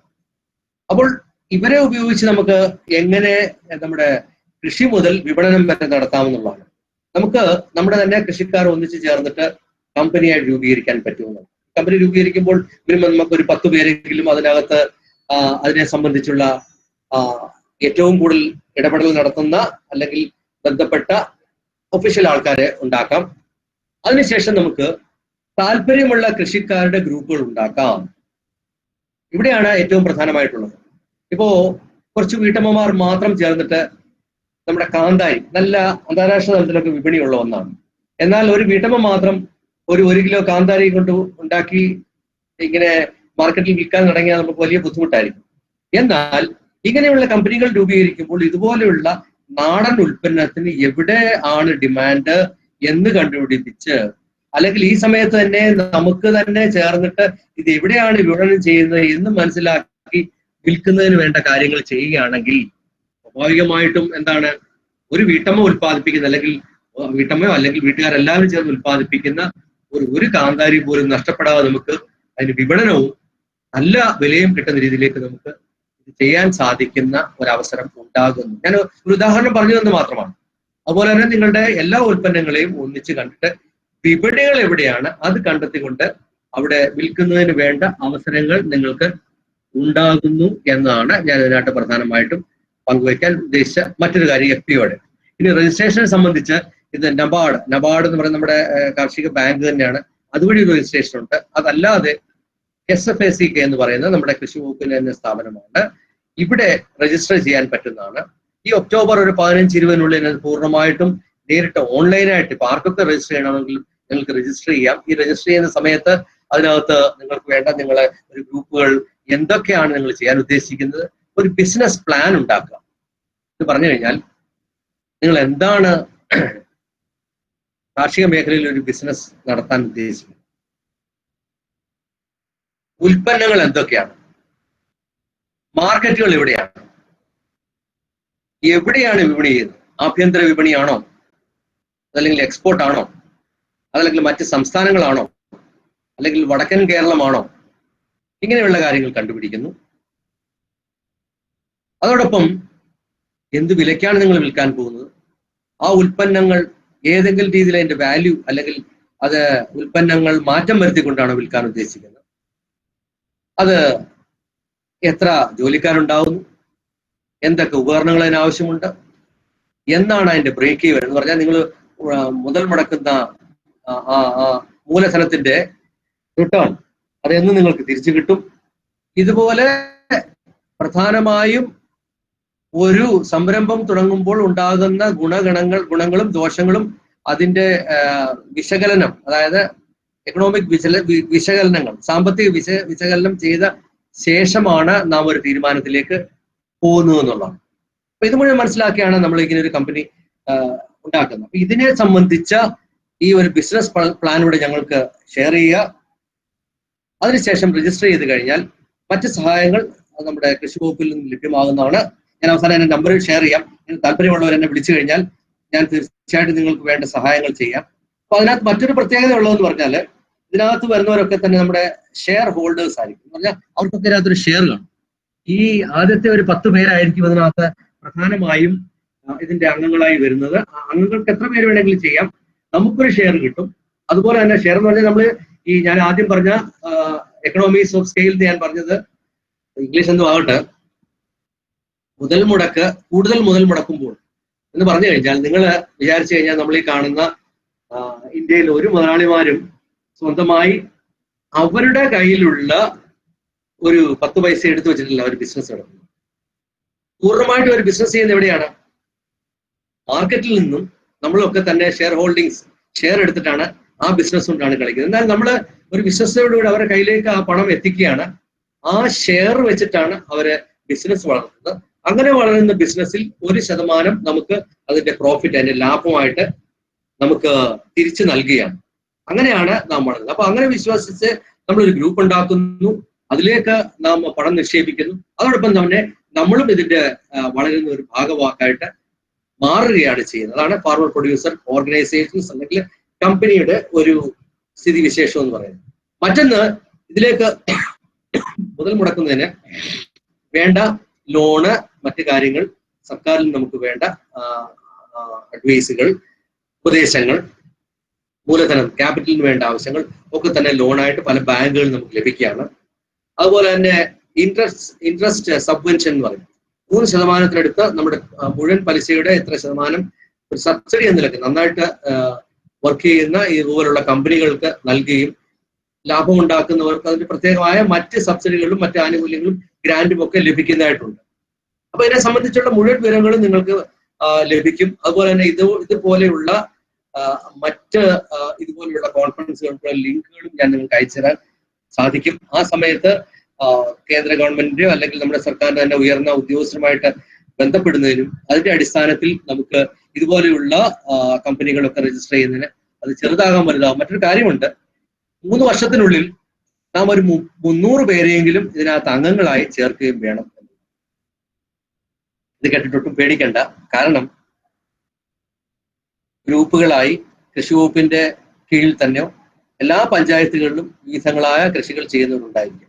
ഉദാഹരണത്തിന് ഏതെങ്കിലും വിളകൾ നേന്ത്രൻ, ഏത്തവാഴ കൃഷി ചെയ്യുന്ന കർഷകരായിരിക്കും. അങ്ങനെയുള്ള കൃഷിക്കാരെ നമ്മൾ കണ്ടുപിടിച്ചുകൊണ്ട് അവരുടെ ലിസ്റ്റ് ഉണ്ടാക്കി അവരുടെ താല്പര്യമുണ്ടെങ്കിൽ ഇതിനകത്ത് ചേരാൻ പറയാം. അപ്പൊ അവിടെയുള്ള ഗുണങ്ങൾ എന്താണെന്ന് ചോദിച്ചു കഴിഞ്ഞാൽ അവരുടെ നേന്ത്രൻ അല്ലെങ്കിൽ വാഴക്കുലകൾ നല്ല വിലയ്ക്ക്, ഇപ്പൊ 60 രൂപ ഉണ്ടെങ്കിൽ ആ 60 അല്ലെങ്കിൽ മാർക്കറ്റിലുള്ള വിലയ്ക്ക് അല്പം കൂടുതലോ വിൽക്കുന്നതിനുള്ള ഒരു സാധ്യത നമുക്കവിടെ ലഭിക്കുന്നു എന്നുള്ളതാണ്. നമ്മൾ ഒന്നിച്ച് ചേർന്നിട്ട് ഉള്ള ഒരു ബാർഗെയിനിങ് അല്ലെങ്കിൽ ഒരു തർക്കത്തിനുള്ള അവസരങ്ങൾ ഉണ്ടാകുന്നു, കൂടുതൽ വില ലഭിക്കുന്നതിനുണ്ടാവും. ഏതെങ്കിലും സമയത്ത് നാം തന്നെ നമ്മുടെ ഉൽപ്പന്നങ്ങൾക്ക് വില നിശ്ചയിക്കുന്നതിന് ഒരു ഇടയാകുന്നുണ്ട്. ഇതൊന്നുമല്ലാതെ മറ്റു രീതിയിൽ നമുക്ക് നമ്മുടെ തന്നെ ഉൽപ്പന്നങ്ങളെ നമുക്കുള്ള വില ലഭിക്കുന്നില്ല എങ്കിൽ നമുക്ക് നമ്മുടെ മൂല്യവർദ്ധിത ഉൽപ്പന്നങ്ങളായി അത് മാറ്റിയെടുക്കാൻ സാധിക്കും. ഒരു ഉദാഹരണം പറഞ്ഞു തരാം. ഇവിടെ റാന്നിയിൽ ബ്ലോക്ക് ലെവൽ ഫെഡറേറ്റഡ് ക്ലസ്റ്റർ BLFOയുടെ നേതൃത്വത്തിൽ നാം ഒരു നേന്ത്രൻ, അതായത് നേന്ത്രൻ വാഴക്കുലകളിൽ നിന്ന് ആദ്യമായി ഇത് മാത്രമാണ് ഉദ്ദേശിക്കുന്നത്, വില കുറയുന്ന സമയങ്ങളിൽ കൂടുതലായിട്ട് കർഷകരിൽ നിന്ന് ഒരു നിശ്ചിത വില നേരത്തെ ആലോചിച്ചുറപ്പിച്ചതനുസരിച്ച് ഒരു നിശ്ചിത വിലയ്ക്ക് അവരിൽ നിന്ന് ഉൽപ്പന്നം എടുത്തുകൊണ്ട് വിൽക്കുന്നതിന് അവസരം ഉണ്ടാക്കുകയാണ്, എടുക്കുകയാണ്. എടുത്ത ശേഷം അത് ചിപ്സ് ആയിട്ട്, ഉപ്പേരിയായിട്ട് ഉണ്ടാക്കുന്നു, പാക്ക് ചെയ്ത് മറ്റ് വിപണികളിലേക്ക് വിൽക്കുന്നതിന് വേണ്ടിയാണ്. അപ്പോൾ ഏതെങ്കിലും സമയത്ത് ഉൽപ്പന്നങ്ങൾക്ക് ഡിമാൻഡ് ഇല്ലാതെ വരുമ്പോൾ ഇതുപോലെയുള്ള മൂല്യവർദ്ധിതമായ ഉൽപ്പന്നങ്ങളായിട്ട് മാറ്റിയെടുക്കുക എന്നാണ് അതിന്റെ ലക്ഷ്യം എന്ന് പറയുന്നത്. അപ്പൊ അങ്ങനെ ചെയ്യുന്നത് കൊണ്ട് വിപണിയിൽ ഒരു ഉൽപ്പന്നം കൂടുതലായിട്ട് വരാതെ അതിന്റെ വില നമുക്ക് വർദ്ധിപ്പിച്ച് നിർത്തുന്നതിനെ സഹായിക്കുന്നു എന്നുള്ള, ഇതൊക്കെ ചില ഒരു ഇടപെടലിന്റെ ഭാഗമായിട്ട് ഉള്ളതാണെന്നുള്ളതാണ്. ഇനിയും മറ്റൊരു പ്രധാനമായ ഒരു കാര്യം നിങ്ങളുമായിട്ട് പങ്കുവയ്ക്കാനുള്ളത്, ഇതൊക്കെ അല്ലാതെ നമ്മൾ ചില കാര്യങ്ങൾ വളരെ വ്യക്തമായി മാർക്കറ്റിനെ സംബന്ധിച്ച്, നിങ്ങളുടെ ഉൽപ്പന്നത്തെ സംബന്ധിച്ച് നിങ്ങൾ അറിഞ്ഞിരിക്കേണ്ടതായിട്ട് ഉണ്ട് എന്നുള്ളതാണ്. അതെന്താണെന്ന് പറയാം. അതായത് മാർക്കറ്റ് ഇന്റലിജൻസ് എന്നാണ് അത് പറയുന്നത്. എന്താണ് മാർക്കറ്റ് ഇന്റലിജൻസ് എന്നതിനെ കുറിച്ച് നമുക്ക് ചെറുതായിട്ട് ഒന്ന് സംവദിക്കാം. അതും വളരെ ഒരു 5 മിനിറ്റിനുള്ളിൽ നമുക്ക് തീർക്കാം. മാർക്കറ്റ് ഇന്റലിജൻസ് നിങ്ങൾ കാണാൻ സാധിക്കുന്നു വിചാരിക്കുന്നു. ഷെയർ ആയോ?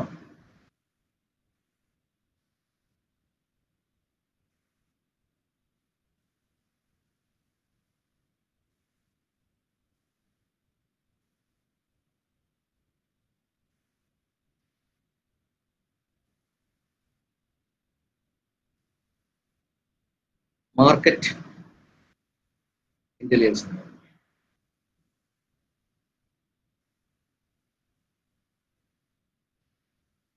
ക്ലാസിന്റെ തുടക്കത്തിൽ സംസാരിച്ചതുപോലെ ചില കാര്യങ്ങളിൽ ഒരു വിപണനത്തിലേക്ക് നാം പോകുമ്പോൾ വളരെ വ്യക്തമായി എന്താണ് നാം ചെയ്യാൻ പോകുന്നത് എന്നതിനെ കുറിച്ചൊരു ധാരണയില്ലാതെ പോകാൻ പാടില്ല എന്നുള്ളത്. എൻ്റെ ക്ലാസിന്റെ അവസാനത്തേക്ക് വരികയാണ്. ഞാൻ 7 പ്രശ്നങ്ങളെ സംബന്ധിച്ച് സംസാരിച്ചു. ഇനി അവസാനമായിട്ട് ഉദ്ദേശിക്കുന്ന 7 തന്ത്രങ്ങളാണ്. ഈ പ്രശ്നങ്ങൾ മനസ്സിലാക്കിക്കൊണ്ടുള്ള എങ്ങനെ തന്ത്രങ്ങൾ ആവിഷ്കരിക്കുന്നു. അതിന് മുമ്പാണ്, മാർക്കറ്റുകളിലേക്ക് പോകുന്നതിന് മുമ്പ് നാം എന്ത് ബിസിനസ് ചെയ്യാൻ ആഗ്രഹിക്കുന്നു,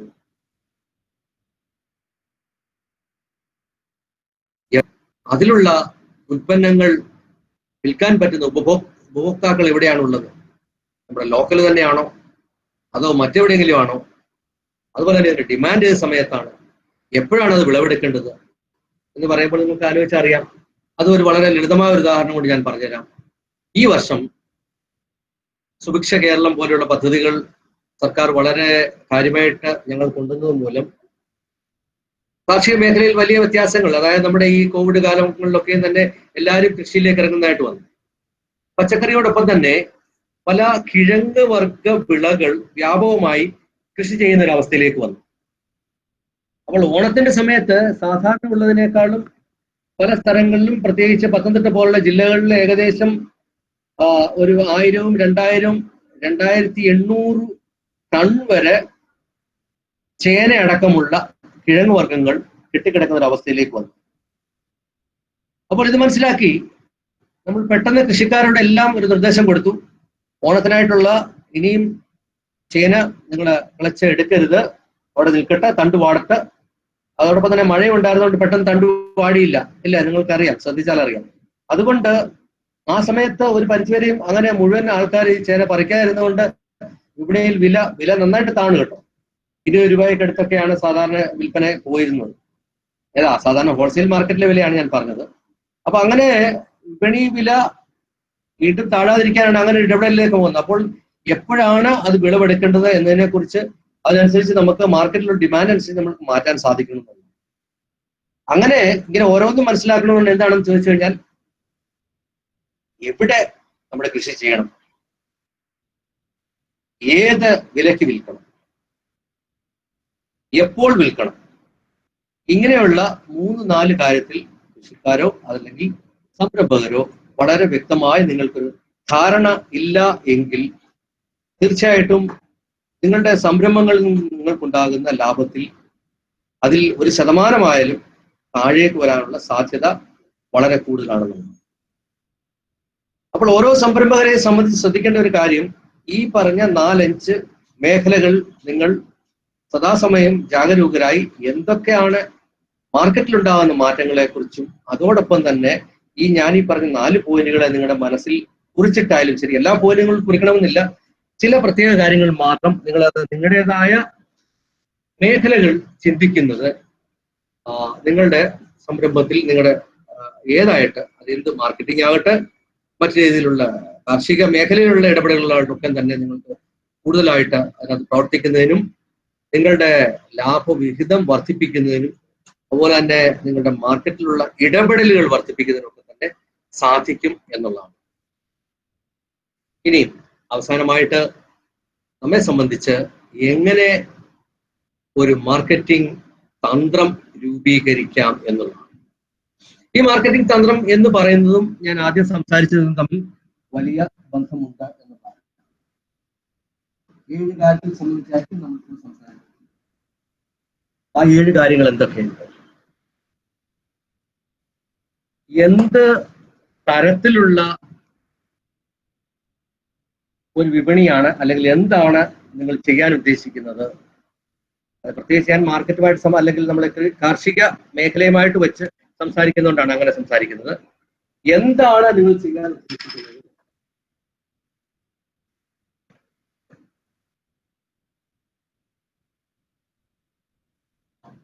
എന്തുൽപ്പന്നമാണ് നിങ്ങൾ ഉത്പാദിപ്പിക്കാൻ ഉദ്ദേശിക്കുന്നത്, എന്തുകൊണ്ട്, ആലോചിക്കാം. ഏതെങ്കിലും ഒരു കാര്യമായിക്കോട്ടെ, നിങ്ങളുടെ മനസ്സിൽ തന്നെ ആലോചിക്കാം. ഏത് ഉൽപ്പന്നം നിങ്ങൾ അല്ലെങ്കിൽ ഏത് കാറ്റഗറി, ഓക്കെ, ഏറ്റവും ആൾക്കാർ കൂടുതലായിട്ട് സംസാരിക്കുന്നത് പച്ചക്കറി തന്നെ ആയിക്കോട്ടെ. എന്തുകൊണ്ടാണ് ഞാൻ ഈ സമയത്ത് പച്ചക്കറി വിപണിയിൽ ഇടപെടാൻ ഉദ്ദേശിക്കുന്നത്, ഞാൻ എന്താണ് ഉണ്ടാക്കാൻ പോകുന്നത്? ഞാൻ വെറുതെ നിങ്ങളെ ചിന്തിപ്പിക്കാൻ വേണ്ടി പറയാം. കോവിഡ് സമയമാണ്. ഇലക്കറികൾ കൂടുതലായി കഴിക്കുന്നത് ശരീരത്തിന്റെ ഇമ്മ്യൂണിറ്റി വർദ്ധിപ്പിക്കുന്നതിന്, രോഗപ്രതിരോധ ശക്തി കൂട്ടുന്നതിന് നന്നായിരിക്കും. അതുകൊണ്ട് ആൾക്കാർ ഇത് കൂടുതലായിട്ട് കഴിക്കുന്നുണ്ട്. അപ്പോൾ ഇപ്പോൾ ഇലക്കറികൾ കൂടുതലായിട്ട് ഉത്പാദിപ്പിച്ചാൽ കൂടുതൽ ലാഭം കിട്ടും എന്നുണ്ട്. ശരി, അതിലേക്ക് നീങ്ങാമെന്നുള്ളത് ഞാനത് ചിന്തിക്കാൻ വേണ്ടി പറഞ്ഞു. അങ്ങനെയുള്ളതിലേക്ക് നമ്മൾ നീങ്ങുന്നു. ഇനി അടുത്തത് മറ്റൊന്ന്, രണ്ടാമത്തെ ഇതിലേക്ക് വരും, രണ്ടാമത്തെ പോയിന്റിലേക്ക് വരികയാണ്. ഇനി നിങ്ങളുടെ ഉൽപ്പന്നങ്ങൾ മറ്റുള്ളവരുടെ ഉൽപ്പന്നങ്ങളിൽ നിന്നും വ്യത്യസ്തത എന്തുണ്ട്? എന്താ അതിന്റെ ആവശ്യം? എല്ലാവരും ഇലക്കറികൾ വിൽക്കുന്നുണ്ടായിരിക്കാം. അപ്പൊ നിങ്ങൾ ഉൽപ്പാദിപ്പിക്കുന്ന ഇലക്കറികളുടെ വ്യത്യാസം എന്താണ്? എല്ലാം 7ന്റെ കണക്കാണ് നിങ്ങളോട് സംസാരിക്കുന്നത്. 7 നല്ല നമ്പർ അല്ലേ? അപ്പോൾ ഒരു 7 പോയിന്റുകൾ നിങ്ങൾ തന്നെ കണ്ടുപിടിക്കാം. അത് സത്യമാകാം, സത്യത്തെ മറ്റൊരു രീതിയിലും നിങ്ങൾക്ക് അവതരിപ്പിക്കാവുന്നതാണ്. എന്താ ആ കൺഫ്യൂഷൻ ആയി കാണും. ഒരു ചെറിയ ഉദാഹരണത്തിൽ കൂടി ഞാൻ പറഞ്ഞുതരാം. നിങ്ങൾ ടിവിയില് ഉജാലയുടെ പരസ്യം കാണാറുണ്ട്. Ujala washing powder. ആരാ അതിനകത്ത് പരസ്യത്തിലുള്ളത്? കണ്ടിട്ടുണ്ടോ? ഉജാലയുടെ പരസ്യത്തിൽ എന്താ പറയുന്നത്? ഇത് എല്ലാ വാഷിംഗ് പൗഡർ അല്ലെങ്കിൽ തുണി അലക്കുന്ന പൊടികൾ എന്തുമാകട്ടെ, അതിന് ഒരേ ഗുണമാണ്. അത് കലക്കി കഴിഞ്ഞാല് തുണി എന്താണ്, തുണിയിലുള്ള അഴുക്ക് പോകണം, നല്ല നിറം കിട്ടണം, അത് കാരമടങ്ങി എന്തിലും അത് കാണും. എന്നാൽ ഈ ഉജാലയുടെ പരസ്യത്തിൽ നിങ്ങൾ കാണാം IDD അടങ്ങിയ ഉൽപ്പന്നമുണ്ട്. എന്താണ് IDD? Instant dirt dissolver. IDD അങ്ങനെ ഉൽപ്പന്നമുണ്ടോ? ഒരിക്കലും ഇല്ല. കാരമടങ്ങിയ ഏത് ഒരു ഉൽപ്പന്നവും ഉപയോഗിച്ച് നമ്മൾ തുണി കഴുകിയാലും തുണി വൃത്തിയാവുന്നതാണ്. അപ്പോൾ വീട്ടമ്മമാർ തെറ്റിദ്ധരിക്കപ്പെടും IDD അടങ്ങിയ ഒരു പൊടി ഇല്ലേ? അപ്പൊ ഇതാണ് പറഞ്ഞത്, സത്യമല്ല അസത്യവുമല്ല. അപ്പൊ അവിടെ ഞാൻ പറഞ്ഞത്, എങ്ങനെയാണ് നിങ്ങളുടെ ഒരു ഉൽപ്പന്നത്തെ മറ്റുള്ളവരിൽ നിന്ന് വ്യത്യസ്തമായി നിങ്ങൾ സത്യമോ അല്ലെങ്കിൽ സത്യമെന്ന് തോന്നിക്കുന്നതോ ആയ കാര്യങ്ങൾ, അസത്യമെന്നല്ല ഉദ്ദേശിച്ചത്, നിങ്ങൾക്ക് അവതരിപ്പിച്ചുകൊണ്ട് നിങ്ങളുടെ ഉൽപ്പന്നത്തെ മറ്റുള്ളവരുടെ ഉൽപ്പന്നത്തെക്കാൾ വ്യത്യസ്തമായി നിങ്ങൾക്ക് അവിടെ അവതരിപ്പിക്കാൻ പറ്റുമെന്നാണ്. അതിന് ഏതൊക്കെ മാർഗങ്ങൾ ഉപയോഗിക്കാം എന്നത് നിങ്ങൾക്ക് ആലോചിക്കാൻ വേണ്ടിയാണ് പറയുന്നത്. ഇനിയും അടുത്തൊരു കാര്യം എന്ന് പറയുന്നത്, നിങ്ങൾക്ക് ഇപ്പോൾ പല രീതിയിൽ ഒരു ഉൽപ്പന്നം ഉണ്ടാകുമ്പോൾ അതിന്റെ ആക്സെപ്റ്റൻസ്, അത് എത്ര പേർക്ക് അതിന്റെ ആവശ്യമുണ്ട്, എല്ലാവർക്കും അത് ചിലവായി പോകുമോ, സീസണാലിറ്റി ഒക്കെ തന്നെ പ്രധാനമാണ്. എല്ലാ സമയത്തും എല്ലാ ഉൽപ്പന്നങ്ങളും ഒരുപോലെ പോവുകയില്ല. അതുപോലെ തന്നെ ഈ ചുവന്ന പൂവൻ തിരുവനന്തപുരം ഭാഗത്ത് വളരെ കൂടുതൽ ഡിമാൻഡുണ്ട്. അതേ ചുവന്ന പൂവൻ നമുക്ക് ഇവിടെ മധ്യ തിരുവിതാംകൂറിൽ അല്ലെങ്കിൽ കോട്ടയം ഭാഗത്തോ അല്ലെങ്കിൽ തിരുവല്ല ഈ ഭാഗങ്ങളിലൊക്കെ അതിന്റെ ഡിമാൻഡ് അത്രമാത്രം ഇല്ല എന്ന് വിചാരിക്കാം. അപ്പൊ അങ്ങനെ ഇല്ലാത്തൊരു ഉൽപ്പാദനത്തിൽ നിങ്ങൾ കൂടുതലായിട്ട് ഉൽപ്പാദിച്ചിട്ട് എന്താണ് കാര്യം? നേന്ത്രൻ തന്നെ വളരെ കൂടുതൽ പടലയുള്ള ചെങ്ങാലിക്കോടനടക്കമുള്ളതുണ്ട്.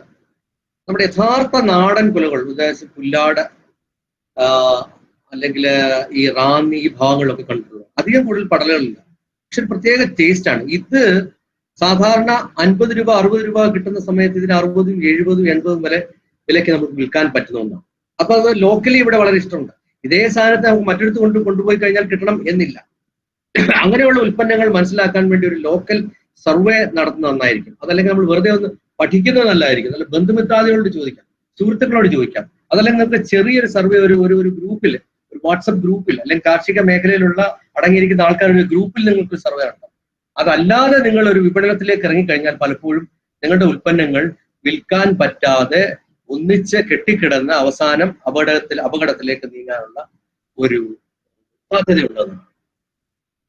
മറ്റൊന്ന്, ഈ നിങ്ങളുടെ ഉപഭോക്താക്കളെ നിങ്ങൾക്കൊന്ന് സെഗ്മെന്റ് ചെയ്ത് അതിലേക്കുള്ള ഉൽപ്പന്നങ്ങൾ ഉൽപ്പാദിപ്പിക്കാൻ സാധിക്കും എന്നുള്ളതാണ്. സെഗ്മെന്റ് ചെയ്യുക എന്ന് പറയുമ്പോൾ, നിങ്ങളുടെ ഉൽപ്പന്നങ്ങൾ വില കൂടിയ ഒന്നാണെന്ന് വിചാരിക്കുക.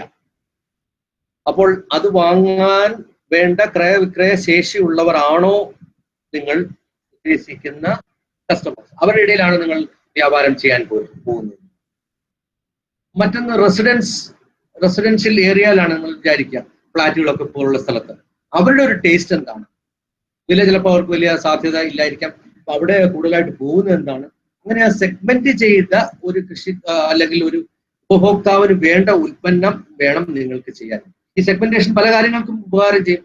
ഏത് ഉൽപ്പന്നം വേണമെന്നുള്ളതും ഏത് വില വേണമെന്നതിനെ സംബന്ധിച്ചും നമുക്ക് അവിടെ ചിന്തിക്കാൻ പറ്റും. അതായത് നല്ല വളരെ കൂടിയ ക്രയവിക്രയ ശേഷിയുള്ളവർക്കാണെങ്കിൽ പലപ്പോഴും വില കൂടിയ പച്ചക്കറികൾ കൂടുതലായിട്ട് വാങ്ങുന്നവരായിരിക്കാം, അവർക്ക് കൂടുതലായിട്ട് അത് കൊടുക്കാൻ സാധിക്കും എന്നുള്ളതാണ്. അതുപോലെ തന്നെ ചെറുപ്പക്കാർക്ക് വേണ്ടത് എന്തായിരിക്കാം, പ്രായമുള്ളവർ കൂടുതൽ കഴിക്കുന്നത് എന്തായിരിക്കും, പച്ചക്കറി എന്ന് മാത്രമല്ല മറ്റെന്തും ആയിക്കോട്ടെ, അങ്ങനെയുള്ളവർക്ക് വേണ്ട കാര്യങ്ങളാണ് നമ്മൾ വിൽക്കാൻ ഉദ്ദേശിക്കുന്നതിൽ.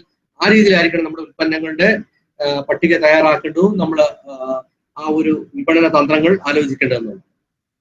മറ്റൊന്ന്, പ്രൈസിങ് എങ്ങനെയാണ് വില നിശ്ചയിക്കുക എന്നുള്ളതാണ്. അത് രണ്ട് രീതിയിൽ ചെയ്യാം. നിങ്ങളുടെ ഉൽപ്പന്നങ്ങൾ പെട്ടെന്ന് വിറ്റ് പോകണമെന്ന് മാത്രമാണ്, അതായത് മാർക്കറ്റിലേക്ക് നിങ്ങൾക്ക് ഇറങ്ങാനാണ് ഉദ്ദേശിക്കുന്നെങ്കിൽ അതിനെ നമുക്ക് ഒരു പെനിട്രേറ്റിംഗ് പ്രൈസ് എന്നൊക്കെ പറയും. എന്ന് പറഞ്ഞാൽ മാർക്കറ്റിലേക്ക് ഇറങ്ങി വിൽപ്പന നടത്തുന്നതിന് വേണ്ടി ഏറ്റവും കുറഞ്ഞ ഒരു മാർഗത്തിലേക്ക് നമ്മൾ പോകുന്നു. കൂടുതൽ ഉപഭോക്താക്കളെ കിട്ടിക്കഴിയുമ്പോൾ അവർ തന്നെ അറിയാതെ പതുക്കെ പതുക്കെ ഇതിന്റെ വില കൂട്ടി വീണ്ടും നമുക്ക് മുകളിലേക്ക് കൊണ്ടുപോകും. ഉദാഹരണത്തിന് നിങ്ങൾക്ക് വളരെ നന്നായിട്ട് അറിയാം, ജിയോ ഈ ആദ്യമായി മൊബൈൽ സെക്ടറിലേക്ക് വന്നപ്പോൾ ഏറ്റവും വിലക്കുറവിന് ഉപഭോക്താക്കളെ അവരെ ആകർഷിക്കുന്ന രീതിയിലുള്ള ഓഫറുകളും വില കുറച്ചും ആൾക്കാരെ ഏറ്റെടുത്തു. എന്നാൽ കാലം കഴിയുന്ന വർഷങ്ങൾക്കനുസരിച്ച് പെട്ടെന്ന് അവരെ വില വർദ്ധിപ്പിച്ച് ഏകദേശം നമ്മുടെ മാർക്കറ്റിലുള്ള എല്ലാ മറ്റ് ഇതുപോലെയുള്ള എതിരാളികൾക്കും ചെയ്യാൻ പറ്റുന്ന ലെവലിലേക്ക് അവർ വീണ്ടും അവരുടെ വില ഒരുപോലെ കൊണ്ടുവന്നുള്ളതാണ്. അതൊരു രീതിയാണ്. മറ്റൊന്ന്, ഞാൻ ആദ്യം സംസാരിച്ച പോലെ ഈ ഉൽപ്പന്നത്തെ തന്നെ നമുക്ക് മറ്റെവിടെയും ഇല്ല, ഏത് വിലയ്ക്കും വാങ്ങുന്ന രീതിയിൽ നമുക്ക് പ്രൊജക്ട് ചെയ്തുകൊണ്ട് ഒരു നല്ല വിലയ്ക്ക് കൊടുത്തുകൊണ്ട് ആ ബിസിനസ് മുമ്പോട്ട് കൊണ്ടുവരാൻ പറ്റുമെന്ന് പറയാം. അപ്പൊ അതിനെ ഒരു സ്കിമ്മിങ് പ്രൈസ് എന്ന് പറയും. എന്ന് പറഞ്ഞു കഴിഞ്ഞാൽ കുറച്ച് സമയം കൊണ്ട് തന്നെ നാം മുതൽ മുടക്കിയ മുഴുവൻ പണവും തിരിച്ചു കിട്ടുന്ന രീതിയിലേക്ക് കൊണ്ടുവരും. അപ്പൊ അവിടെ ഉണ്ടെന്ന് പറഞ്ഞാൽ ആദ്യത്തെ തന്ത്രം വീണ്ടും വ്യത്യാസവും, മാർക്കറ്റിംഗ് തന്ത്രത്തിൽ ഉണ്ടാകുന്ന അങ്ങനെ ഉൽപ്പന്നമായിരിക്കണം, മറ്റ് എതിരാളികൾക്ക് ഇല്ലാത്തതായിരിക്കണം, ഒക്കെ തന്നെ നമുക്ക് ആലോചിക്കാൻ പറ്റും. വലിയ കാര്യങ്ങളല്ല, ലളിതമായി നോക്കുമ്പോൾ നമ്മുടെ ഉൽപ്പന്നങ്ങൾ ഇതെങ്ങനെ വിൽപ്പന നടത്തുന്നു, വില നിശ്ചയിക്കുന്നത്, അതായത് മാർക്കറ്റിലെ വിലയൊക്കെ അപ്പുറമായിട്ട് നമുക്ക് എങ്ങനെ വില നിശ്ചയിക്കാം എന്നതിനെ കുറിച്ചിട്ടാണ് ഞാൻ സംസാരിച്ചത്. മറ്റൊന്ന് പറയുന്നത്, പലപ്പോഴും മാർക്കറ്റുകൾ തേടി മറ്റെവിടെയും പോകണ്ട, ഏകദേശം 3.5 കോടി ജനങ്ങളുള്ള നമുക്ക് കേരളത്തിലാണെങ്കിൽ തന്നെ ഏറ്റവും കൂടുതൽ ഉപഭോക്താക്കൾ ഉള്ള ഒരു സംസ്ഥാനം തന്നെ ആണ് എന്നാണ് മനസ്സിലാക്കുന്നത്. അപ്പോൾ നമുക്ക് എക്സ്പോർട്ടോ ഒക്കെ തന്നെ തുടങ്ങുന്നതിന് മുമ്പ് തന്നെ നിങ്ങൾക്ക് നമ്മുടെ തന്നെ ലോക്കൽ മാർക്കറ്റുകളെ എങ്ങനെ ഉപയോഗപ്പെടുത്താം എന്നാണ് പറയുന്നത്. B vocal for local. ഞാനല്ല പറഞ്ഞത്, നിങ്ങൾ കേട്ടിട്ടുണ്ടായിരിക്കാം, നമ്മുടെ ബഹുമാനായ പ്രധാനമന്ത്രി തന്നെയാണ് പറഞ്ഞത്, ബി വോക്കൽ ഫോർ ലോക്കൽ. നമ്മുടെ ഗ്രാമപ്രദേശങ്ങളെ നമ്മൾ വികസിപ്പിച്ചെടുക്കാം. നമ്മുടെ സ്വന്തം മാർക്കറ്റുകൾ ഗ്രാമത്തിലാകട്ടെ. ഇവിടെ തന്നെ നമുക്ക്, പ്രത്യേകിച്ച് കേരളം പോലുള്ള സംസ്ഥാനത്തിൽ നമുക്ക് വേണ്ട ഉപഭോക്താക്കൾ ഇവിടെ തന്നെ ഉണ്ട് എന്നുള്ളതാണ്. എക്സ്പോർട്ട് പോലെയുള്ള കാര്യങ്ങളിലേക്ക് പോകാനുള്ള ചിന്തകൾ വരട്ടെ, തീർച്ചയായിട്ടും അതിനെ ഞാൻ നിരുത്സാഹപ്പെടുത്തുകയല്ല. ആ രീതിയിലേക്ക് നിങ്ങൾ ചിന്തിക്കുന്നതിന് മുമ്പ് നമുക്ക് തന്നെ നമ്മുടെ മാർക്കറ്റുകൾ ഉണ്ടാകുന്നില്ല. കാരണം നിങ്ങളത് ഒന്ന് കണ്ണോടിച്ചു കഴിഞ്ഞാൽ നമ്മുടെ ചെറിയ ഗ്രാമങ്ങളിൽ പോലും എന്താണ് വലിയ സൂപ്പർ മാർക്കറ്റുകൾ, റിലയൻസ്, മോർ, അല്ലെങ്കിൽ ഇങ്ങനെ പല രീതിയിലുള്ള നീൽഗിരീസ്, ഞാൻ കേട്ടിട്ടില്ലാത്ത പല കാര്യങ്ങളും എന്റെ ചുറ്റും തന്നെ ഞാൻ പലപ്പോഴും കാണാറുണ്ട്. ഇതൊക്കെ പുതുതായി വരികയും ഇനി സാധാരണ മാർക്കറ്റിലൊക്കെ തന്നെ എല്ലാവരും പേരങ്ങ് മാറ്റി സൂപ്പർ മാർക്കറ്റുകളൊന്നും ഹൈപ്പർ മാർക്കറ്റുകളോ എന്നൊക്കെ വെച്ചിട്ട് എല്ലാ ഉൽപ്പന്നങ്ങളും കിട്ടുന്ന രീതിയിലേക്ക് വരികയാണ്. അപ്പോൾ അങ്ങനെയുള്ള ഒരു സാഹചര്യത്തില് നമുക്ക് പലപ്പോഴും നമ്മുടെ ഉൽപ്പന്നങ്ങളെ എവിടെയാണ് വിൽക്കേണ്ടതെന്ന് പറയാൻ നമുക്ക് അവസരങ്ങൾ വളരെ കൂടുതലായിട്ട് വരികയാണ് ഈ രീതിയിൽ. നമുക്ക് കാരണം, അത് പറയാൻ കാരണം മറ്റൊന്നുമല്ല, അതേപോലെ നമുക്കും നമ്മുടെ ഗ്രാമപ്രദേശങ്ങളിൽ തന്നെ ക്രയവിക്രയ ശേഷിയുള്ള ട്രാൻസാക്ഷൻ ചെയ്യാനുള്ള ആൾക്കാർ വളരെ കൂടുതലുണ്ട്. അപ്പൊ നമ്മുടെ സ്വന്തം മാർക്കറ്റുകളെ നാം ഉപയോഗപ്പെടുത്താൻ സാധിക്കണം. ആ രീതിയിലുള്ള ഉൽപ്പന്നങ്ങളും മാർക്കറ്റ് വിപണന തന്ത്രങ്ങളുമായിരിക്കണം നാം രൂപീകരിക്കുന്നത് എന്നാണ് എനിക്ക് പ്രധാനമായി പറയാനുള്ളത്. ഞാൻ അവസാനത്തെ ഒരു പോയിന്റ് എന്ന് പറയാൻ ഞാൻ ആദ്യം സംസാരിച്ചത് തന്നെയാണ്. നാം ഒറ്റയ്ക്ക് ബിസിനസ് ചെയ്യുന്നതിന് അല്ല, അതിന് പകരമായിട്ട് ഗ്രൂപ്പ് അടിസ്ഥാനത്തിൽ ചെയ്യുക, എങ്കിൽ മാത്രമേ നമ്മുടെ ലാഭവിഹിതം വർദ്ധിപ്പിക്കാൻ സാധിക്കുകയുള്ളൂ. ഉദാഹരണത്തിന്, ഒരാൾ ചെയ്യുന്ന ഒരു ബിസിനസ് അല്ല, ഒരാൾ ചെയ്യുന്നത് 10 പേര് ചെയ്ത് കഴിഞ്ഞാൽ ഉണ്ടാകുന്ന ബിസിനസ്. അവിടെ ഉണ്ടാകുന്ന റിസ്ക് കുറയുന്നു. നാം നമ്മുടെ ബിസിനസ്സിലുള്ള റിസ്ക് ഒരാൾക്ക് പകരം 10 ഷെയർ ചെയ്യപ്പെടുന്നു എന്നുള്ള നഷ്ടം 10 ഷെയർ ചെയ്യപ്പെടുന്നു. എന്നാൽ നല്ല മനസ്സ് വേണം, ലാഭവും 10 ഷെയർ ചെയ്യപ്പെടുന്നു. എങ്കിലും ഉൽപ്പന്നങ്ങളുടെ ബാഹുല്യം അല്ലെങ്കിൽ അളവ് കൂടുന്നതനുസരിച്ച് നമ്മുടെ ലാഭവും കൂടുന്നു എന്നുള്ളതാണ് പ്രധാനമായിട്ടുള്ളത്. ഇതാണ് 7 തന്ത്രങ്ങൾ മാത്രമേ ഞാൻ പറഞ്ഞുള്ളൂ. ഇനിയും തന്ത്രങ്ങൾ വളരെ കൂടുതൽ. ഇനിയും മറ്റൊരു കാര്യം കൂടി ഞാൻ പറഞ്ഞ് അവസാനിപ്പിക്കാം. പലപ്പോഴും നമ്മുടെ ഉൽപ്പന്നങ്ങൾ, പ്രത്യേകിച്ച് കാർഷിക മേഖല ഉൽപ്പന്നങ്ങൾക്ക് ഞാൻ പുറകോട്ട് വരാം, ഒരു പ്രധാന പ്രശ്നമുള്ളത് പെരിഷബിലിറ്റി, അല്ലെങ്കിൽ പെട്ടെന്ന് ഇതിന്റെ ഗുണം നഷ്ടപ്പെടുന്ന ഒരവസ്ഥ. അങ്ങനെ ഗുണം നഷ്ടപ്പെടുന്ന അവസ്ഥ ഉണ്ടാവുമ്പോൾ നമുക്ക് ചെയ്യാൻ പറ്റുന്ന ഒന്നാണ് വാല്യൂ അഡിഷൻ എന്ന്. അതായത് പല രീതിയിലാണ് ഉൽപ്പന്നങ്ങൾ, പ്രത്യേകിച്ച് പച്ചക്കറികൾ, അതിന്റെ ഏത് പച്ചക്കറി എടുത്താലും ഏകദേശം 90% മുകളിൽ വെള്ളമാണ്. അപ്പൊ നമുക്ക് ഈ വെള്ളത്തെ നീക്കം ചെയ്ത് കഴിഞ്ഞാൽ ഇതിന് അത്യാവശ്യം വെള്ളം കൂടുതലുള്ളതുകൊണ്ടാണ് പലപ്പോഴും സൂക്ഷ്മജീവികൾ പ്രവർത്തിച്ചുകൊണ്ട് നഷ്ടമാകുന്നത്. അപ്പൊ അതിനെ നമുക്ക് പല രീതിയിൽ മാറ്റം വരുത്താം. അങ്ങനെ മാറ്റം വരുത്തുമ്പോൾ നമുക്ക് അതിന്റെ ഉൽപ്പന്നത്തിന്റെ മൂല്യം കൂടുന്നു, അതുപോലെ തന്നെ നഷ്ടസാധ്യത കുറയുന്നു. അങ്ങനെ നഷ്ടസാധ്യത കുറയുമ്പോൾ നമ്മുടെ ലാഭ സാധ്യതയും കൂടുന്നു എന്നുള്ളതാണ്, അല്ലേ? നഷ്ടസാധ്യത കൂടുമ്പോൾ ലാഭ സാധ്യത കൂടുന്നു. പച്ചക്കറികളെ സംബന്ധിച്ച് നമുക്ക് മനസ്സിലാക്കേണ്ട ഒരു പ്രധാന കാര്യം എന്ന് പറയുന്നത്, വിളവെടുത്തു കഴിഞ്ഞാൽ എത്രയും പെട്ടെന്ന് ആ വിളവെടുക്കുന്ന സ്വന്തം ഫാമിൽ നിന്നും തിരിച്ച് എവിടെ ഒരു ഉപഭോക്താവിൽ എത്തുന്നു എന്നതാണ് പ്രധാനം. അത് നമുക്ക് എന്തൊക്കെ ചെയ്യാമെന്നുള്ളതാണ്. അങ്ങനെ ചെയ്യുന്ന മുഖാന്തരം നമുക്ക് ലാഭത്തിന്റെ അളവ് കൂടുന്നു, നഷ്ടം അവിടെ കുറയുന്നു എന്നുള്ളതാണ്. അങ്ങനെ വരുമ്പോൾ മറ്റൊരു കാര്യം കൂടി ഉണ്ട്. നമുക്ക് ഈ ഉൽപ്പന്നങ്ങളെ ഒരു മൂല്യവർദ്ധിതം ആക്കുന്നതിന് മുമ്പ് തന്നെ, ഏറ്റവും ഗുണമായിരിക്കുമ്പോൾ തന്നെ കർഷകരിൽ എത്തുന്നത് മൂലം അതിന്റെ, അതായത് നമുക്കൊരു ഉദാഹരണം പറഞ്ഞുതരാം. പയറിന്റെ 1 കിലോ പയറ് നാം സ്വന്തം കൃഷിയിടത്തിൽ നിന്ന് പറിച്ച് സാധാരണ ഒരു മാർക്കറ്റിൽ കൊണ്ട്, അല്ലെങ്കിൽ നമ്മുടെ ഒരു കടയിൽ വെക്കുകയാണെങ്കിൽ, ഇന്ന് രാവിലെ പറിച്ച പയറ് ഇന്ന് വൈകിട്ട് നാം കടയടയ്ക്കുന്ന സമയത്ത് നോക്കുമ്പോൾ 900 ഗ്രാം മാത്രമാണ് കിട്ടുന്നത്. അപ്പോൾ 1 കിലോ പയറിന് ഇപ്പോഴത്തെ വില അനുസരിച്ച് നല്ല നാടൻ പയറിന് 100 രൂപ വരെ കിട്ടുന്ന അവസരമാണ്. അപ്പോൾ ഒരു കൃഷിക്കാരനെ സംബന്ധിച്ചോ, അല്ലെങ്കിൽ ആ 100 രൂപയുടെ മൂല്യം 10 രൂപ ഇന്ന് കുറയുന്നു വിചാരിക്കുക. നാളെയാണ് അത് കൊടുക്കുന്നെങ്കിൽ വീണ്ടും ആദ്യത്തെ ദിവസം കുറയുന്നതിന് അത്ര അടുത്ത ദിവസം കുറയില്ല, 5 ഗ്രാം കുറഞ്ഞു. അപ്പൊ 5 രൂപയുടെ കുറഞ്ഞു. അപ്പൊ 15 രൂപ അതിന്റെ മൂല്യം കുറഞ്ഞു എന്നുള്ളത്. ഞാൻ സംസാരിക്കുന്ന ചില സംഹിതകളാണ് കേട്ടോ. അപ്പോൾ നിങ്ങളുടെ ഉൽപ്പന്നം അന്ന് തന്നെ ഇത് ഉപഭോക്താവിൽ എത്തിയിരുന്നെങ്കിൽ എന്താണ്, ഈ 15 രൂപയുടെ നഷ്ടത്തോടെ കുറഞ്ഞു, 100 രൂപ ഇവിടെ ലഭിച്ചു എന്നുള്ളതാണ്. ഇവിടെയാണ് മൂല്യവർദ്ധിതയുടെ ഒരു കാര്യം എന്ന് പറയുന്നത്. മറ്റൊന്ന്, നമുക്ക് തടയാൻ പറ്റാത്ത ഒന്നാണ്, ഉൽപ്പന്നങ്ങൾ മുഴുവൻ വിറ്റു പോകണമെന്നില്ല. ഇതുപോലുള്ള നഷ്ടങ്ങൾ സ്വാഭാവികമാണ്. അപ്പോൾ നിങ്ങൾ 10 കിലോ പയർ കൃഷിക്കാരന്റെ കൃഷിയിടത്തിൽ ഉൽപ്പാദിപ്പിച്ചു കഴിഞ്ഞാൽ വിൽക്കാൻ പറ്റുന്നത് 8 കിലോ ആയിരിക്കും എന്നുള്ളതാണ്. ചില സാഹചര്യങ്ങൾ അത് 7 മാറും. ആ 7 എന്നുള്ളത് 8-ൽ നിന്ന് 7-ലേക്ക് പോകുന്നതിനെ നിങ്ങൾക്ക് എന്താണ്, മൂല്യവർദ്ധിത ഉൽപ്പന്നങ്ങളായിട്ട് നിങ്ങൾ വിൽപ്പന നടക്കുന്നില്ലെന്ന് വിചാരിക്കുക, മാറ്റിയെടുക്കുക എന്നുള്ളത്. അത് പല രീതിയിലുള്ള ടെക്നിക്കുകളുണ്ട്. ഡീഹൈഡ്രേഷൻ ടെക്നിക്സ്, ഫ്രീസ് ഡ്രൈയിങ് എന്നൊക്കെ പല കാര്യത്തിനെ കുറിച്ച് നമുക്ക് ഞാൻ സമയ ചുരുക്കം മൂലം ഇതിലേക്ക് പോകുന്നില്ല. പല ടെക്നിക്കുകൾ ഉണ്ട് എന്ന് മാത്രമാണ് ഞാനിവിടെ ഉദ്ദേശിച്ചത്. അങ്ങനെയുള്ള രീതിയിൽ ഇതിനെ മൂല്യവർദ്ധിതമാക്കുക.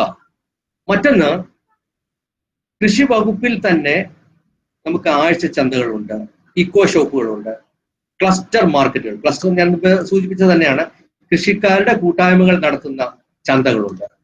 ഉദാഹരണത്തിന് പത്തനംതിട്ട ജില്ലയുടെ മാത്രം കണക്കെടുക്കുകയാണ്, ഇന്ന് നിലവിൽ ഞങ്ങൾക്ക് 72 മാർക്കറ്റുകളുണ്ട്, ഇത് 3 ചേർന്ന്.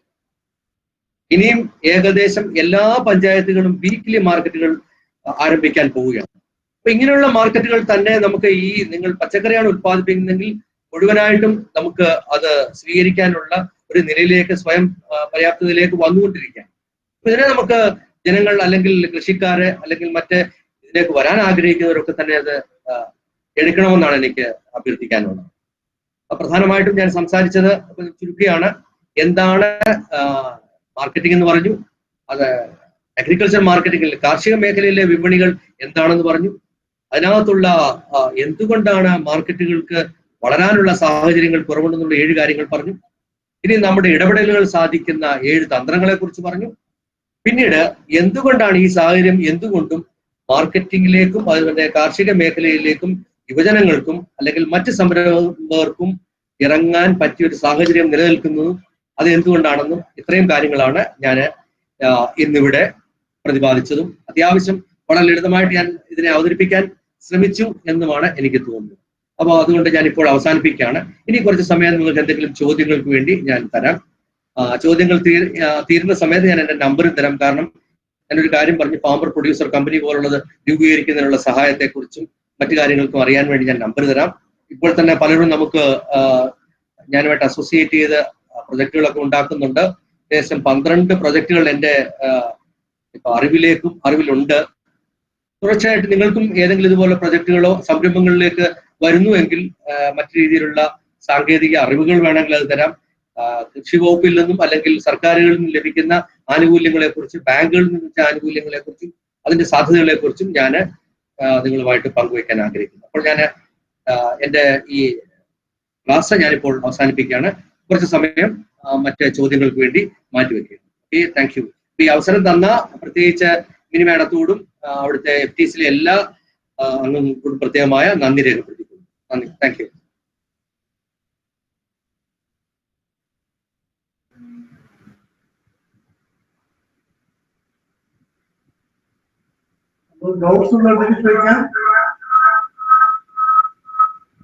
കാർഷിക ഉൽപ്പന്നങ്ങളുടെ മാർക്കറ്റിംഗ് സംബന്ധിച്ചുള്ള ചോദ്യങ്ങൾ നമുക്ക് എന്തെങ്കിലും ഉണ്ടെങ്കിൽ ഇപ്പോൾ സംശയങ്ങളുണ്ട് ചോദിക്കാം.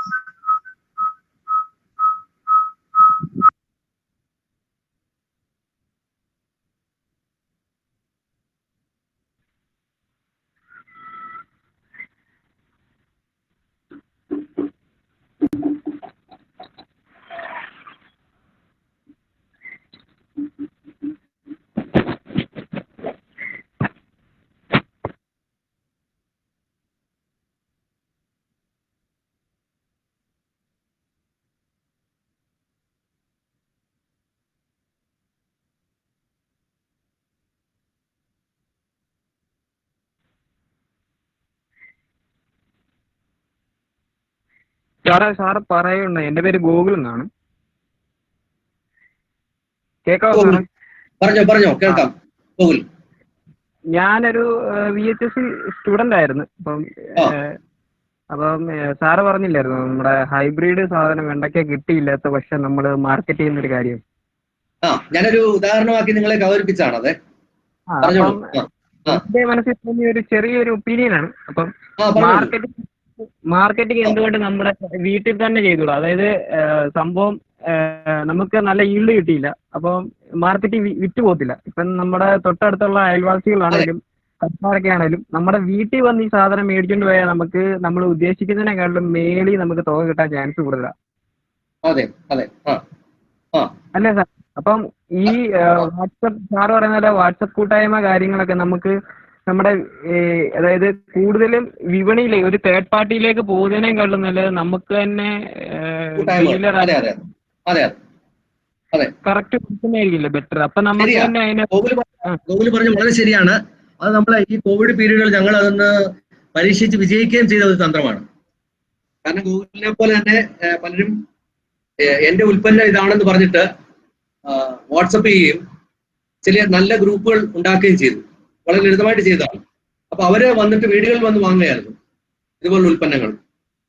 ഇനിയും കോവിഡ് പോലുള്ള സമയങ്ങളിൽ എത്താൻ പറ്റാത്തവര് എത്തിച്ചു കൊടുക്കാനും സാധിക്കും. രണ്ടുമുണ്ട്, രണ്ട് ഭാവമുണ്ട്, അല്ലെ ഗോകുൽ? അതെ അതെ, തീർച്ചയായിട്ടും സാറേ. ഞാൻ അതിനകത്ത് ഉദ്ദേശിച്ചത് എന്താന്ന് ചോദിച്ചാൽ നമുക്ക് അതിനകത്ത് ചെലവ് കാര്യങ്ങളില്ല. ഇല്ല, അതെ അതെ. നമുക്ക് ട്രാവൽ എക്സ്പെൻസ് ഇല്ല, മറ്റുള്ള കാര്യങ്ങളൊന്നും ഇല്ല. അവര് വന്ന് സാധനം എടുക്കുന്നു, നമുക്ക് പൈസ കിട്ടുന്നു. അതെ.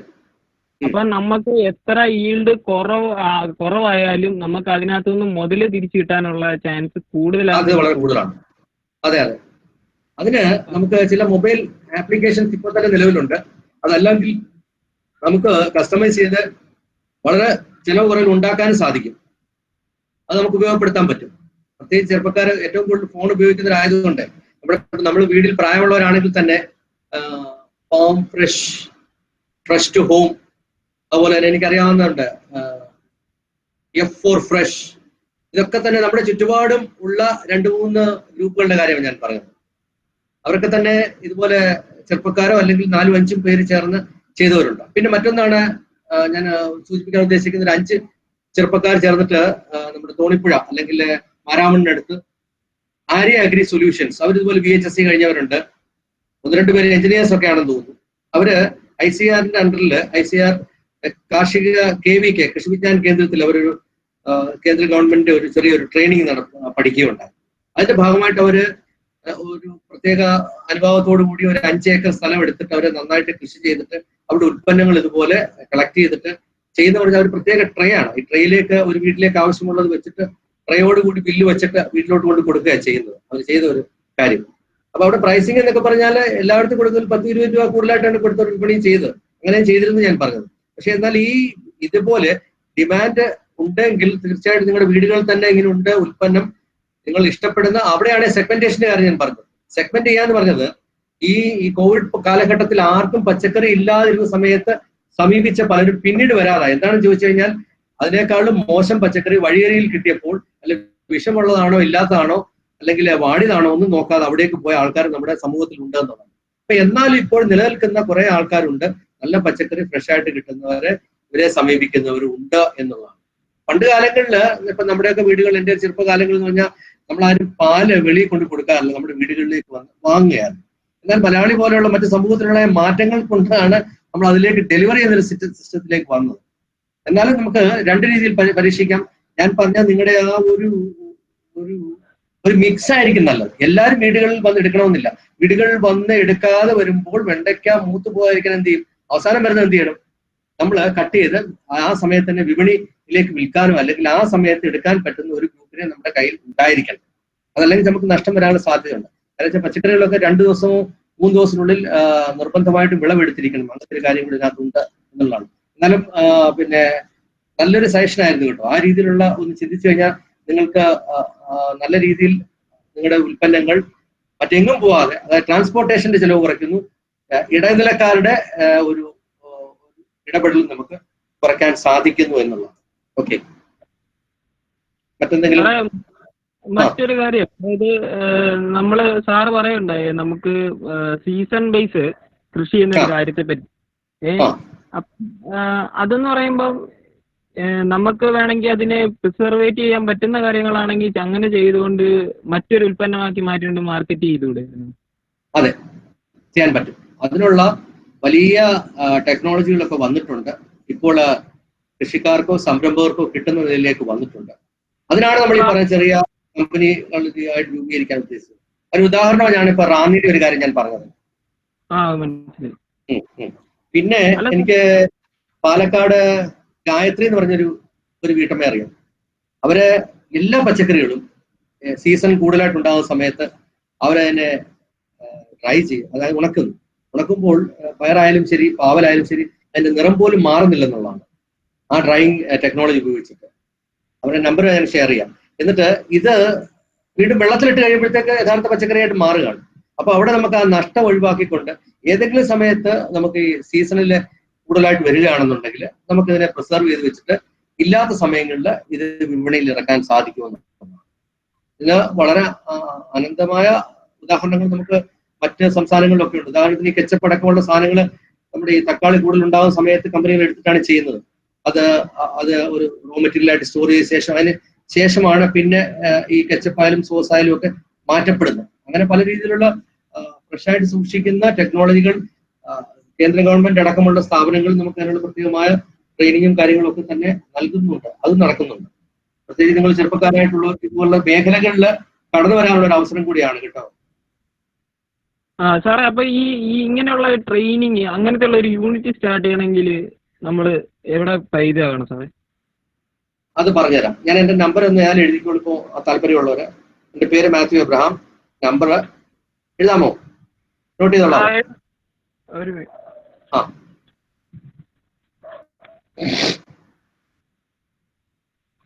പറഞ്ഞോ സാറേ. നമ്പർ 944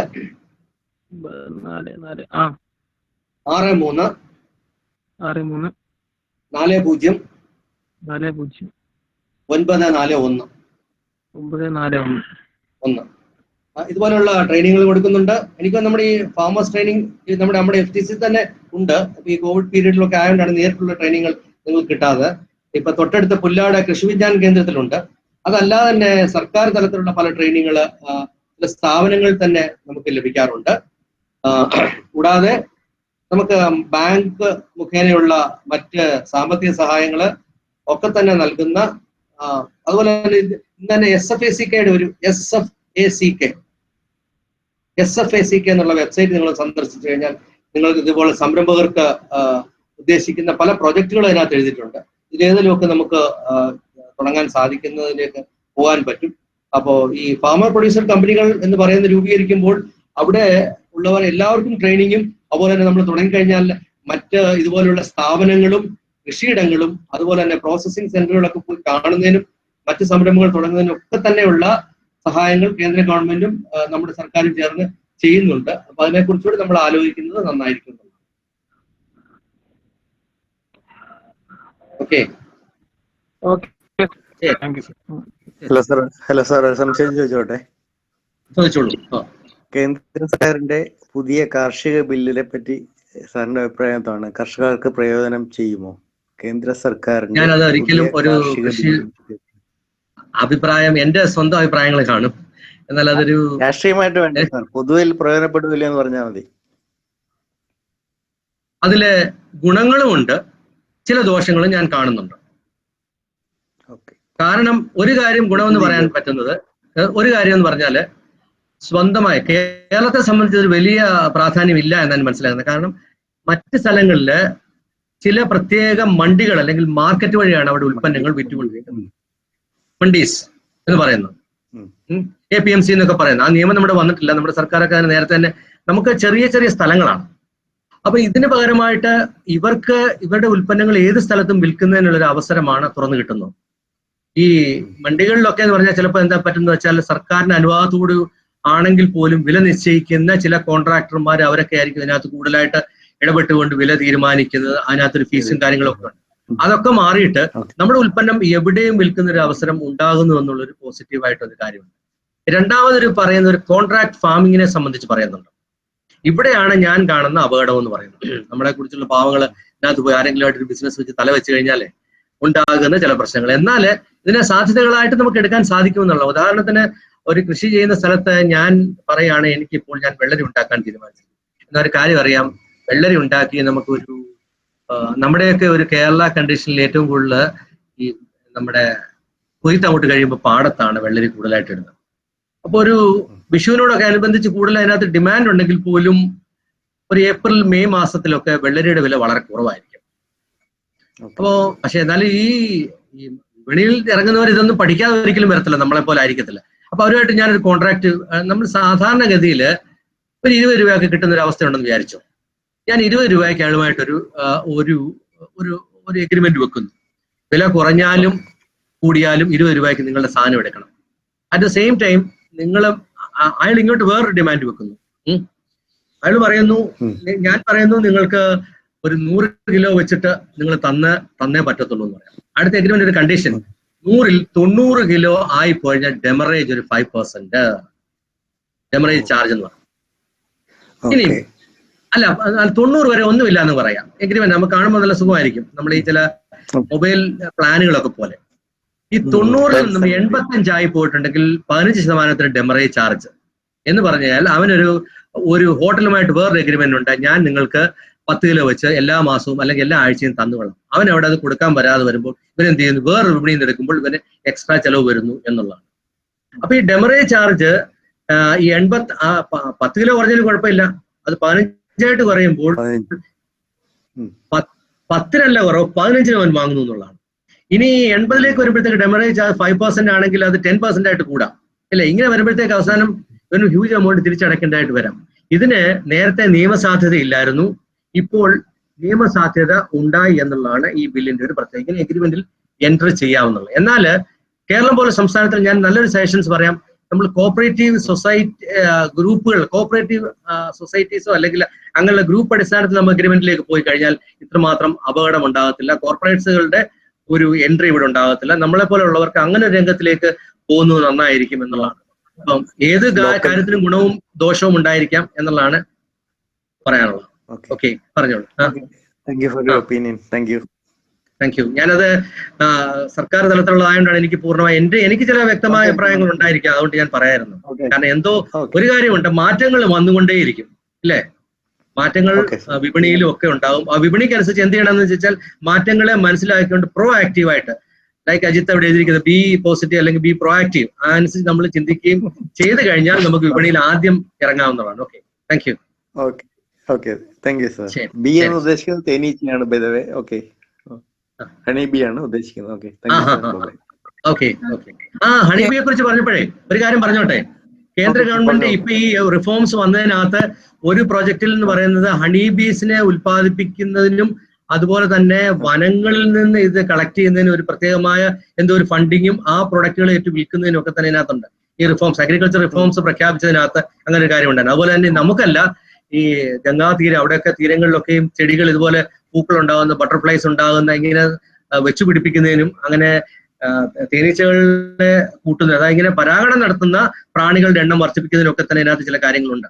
അപ്പൊ തീർച്ചയായിട്ടും നിങ്ങളുടെ ഉപദ്യമങ്ങൾ ഉപകാരപ്പെടട്ടെ എന്ന് ആശംസിക്കുന്നു. Okay, thank you for your blessing. Thank you. അപ്പം എല്ലാവരുടെയും സംശയങ്ങൾ തീർന്നെന്ന് തോന്നുന്നു. ഇപ്പൊ ക്ലാസ് നമുക്ക് 1 മണിക്കൂറിൽ കൂടുതലായിട്ടുണ്ട്. മാത്യു നമുക്ക് നല്ലൊരു ക്ലാസ് ആണ് ഇപ്പൊ എടുത്തു തന്നത്. നല്ല വിശദമായ ഈ ഒരു വിഷയത്തെ സംബന്ധിച്ച് നമ്മുടെ കർഷകർക്ക് മനസ്സിലാകുന്ന രീതിയിലും പ്രയോജനകരമായ രീതിയിലുമാണ് നമുക്ക് ക്ലാസ് എടുത്തു തന്നിട്ടുള്ളത്. മാത്യുവിന് ഏറ്റവും ഹൃദയത്തിന്റെ ഭാഷയിൽ നന്ദി പറയുന്നു. അതോടൊപ്പം നാളെ നമ്മുടെ ക്ലാസ് മഴമറയെ പറ്റിയാണ്. ഈ ഗ്രൂപ്പിലുള്ള അംഗങ്ങൾ പരമാവധി ഇതിൽ പങ്കെടുക്കണമെന്ന് കൂടി അറിയിച്ചു കൊള്ളുന്നു. Thank you Mathew. Thank you madam. Thank you.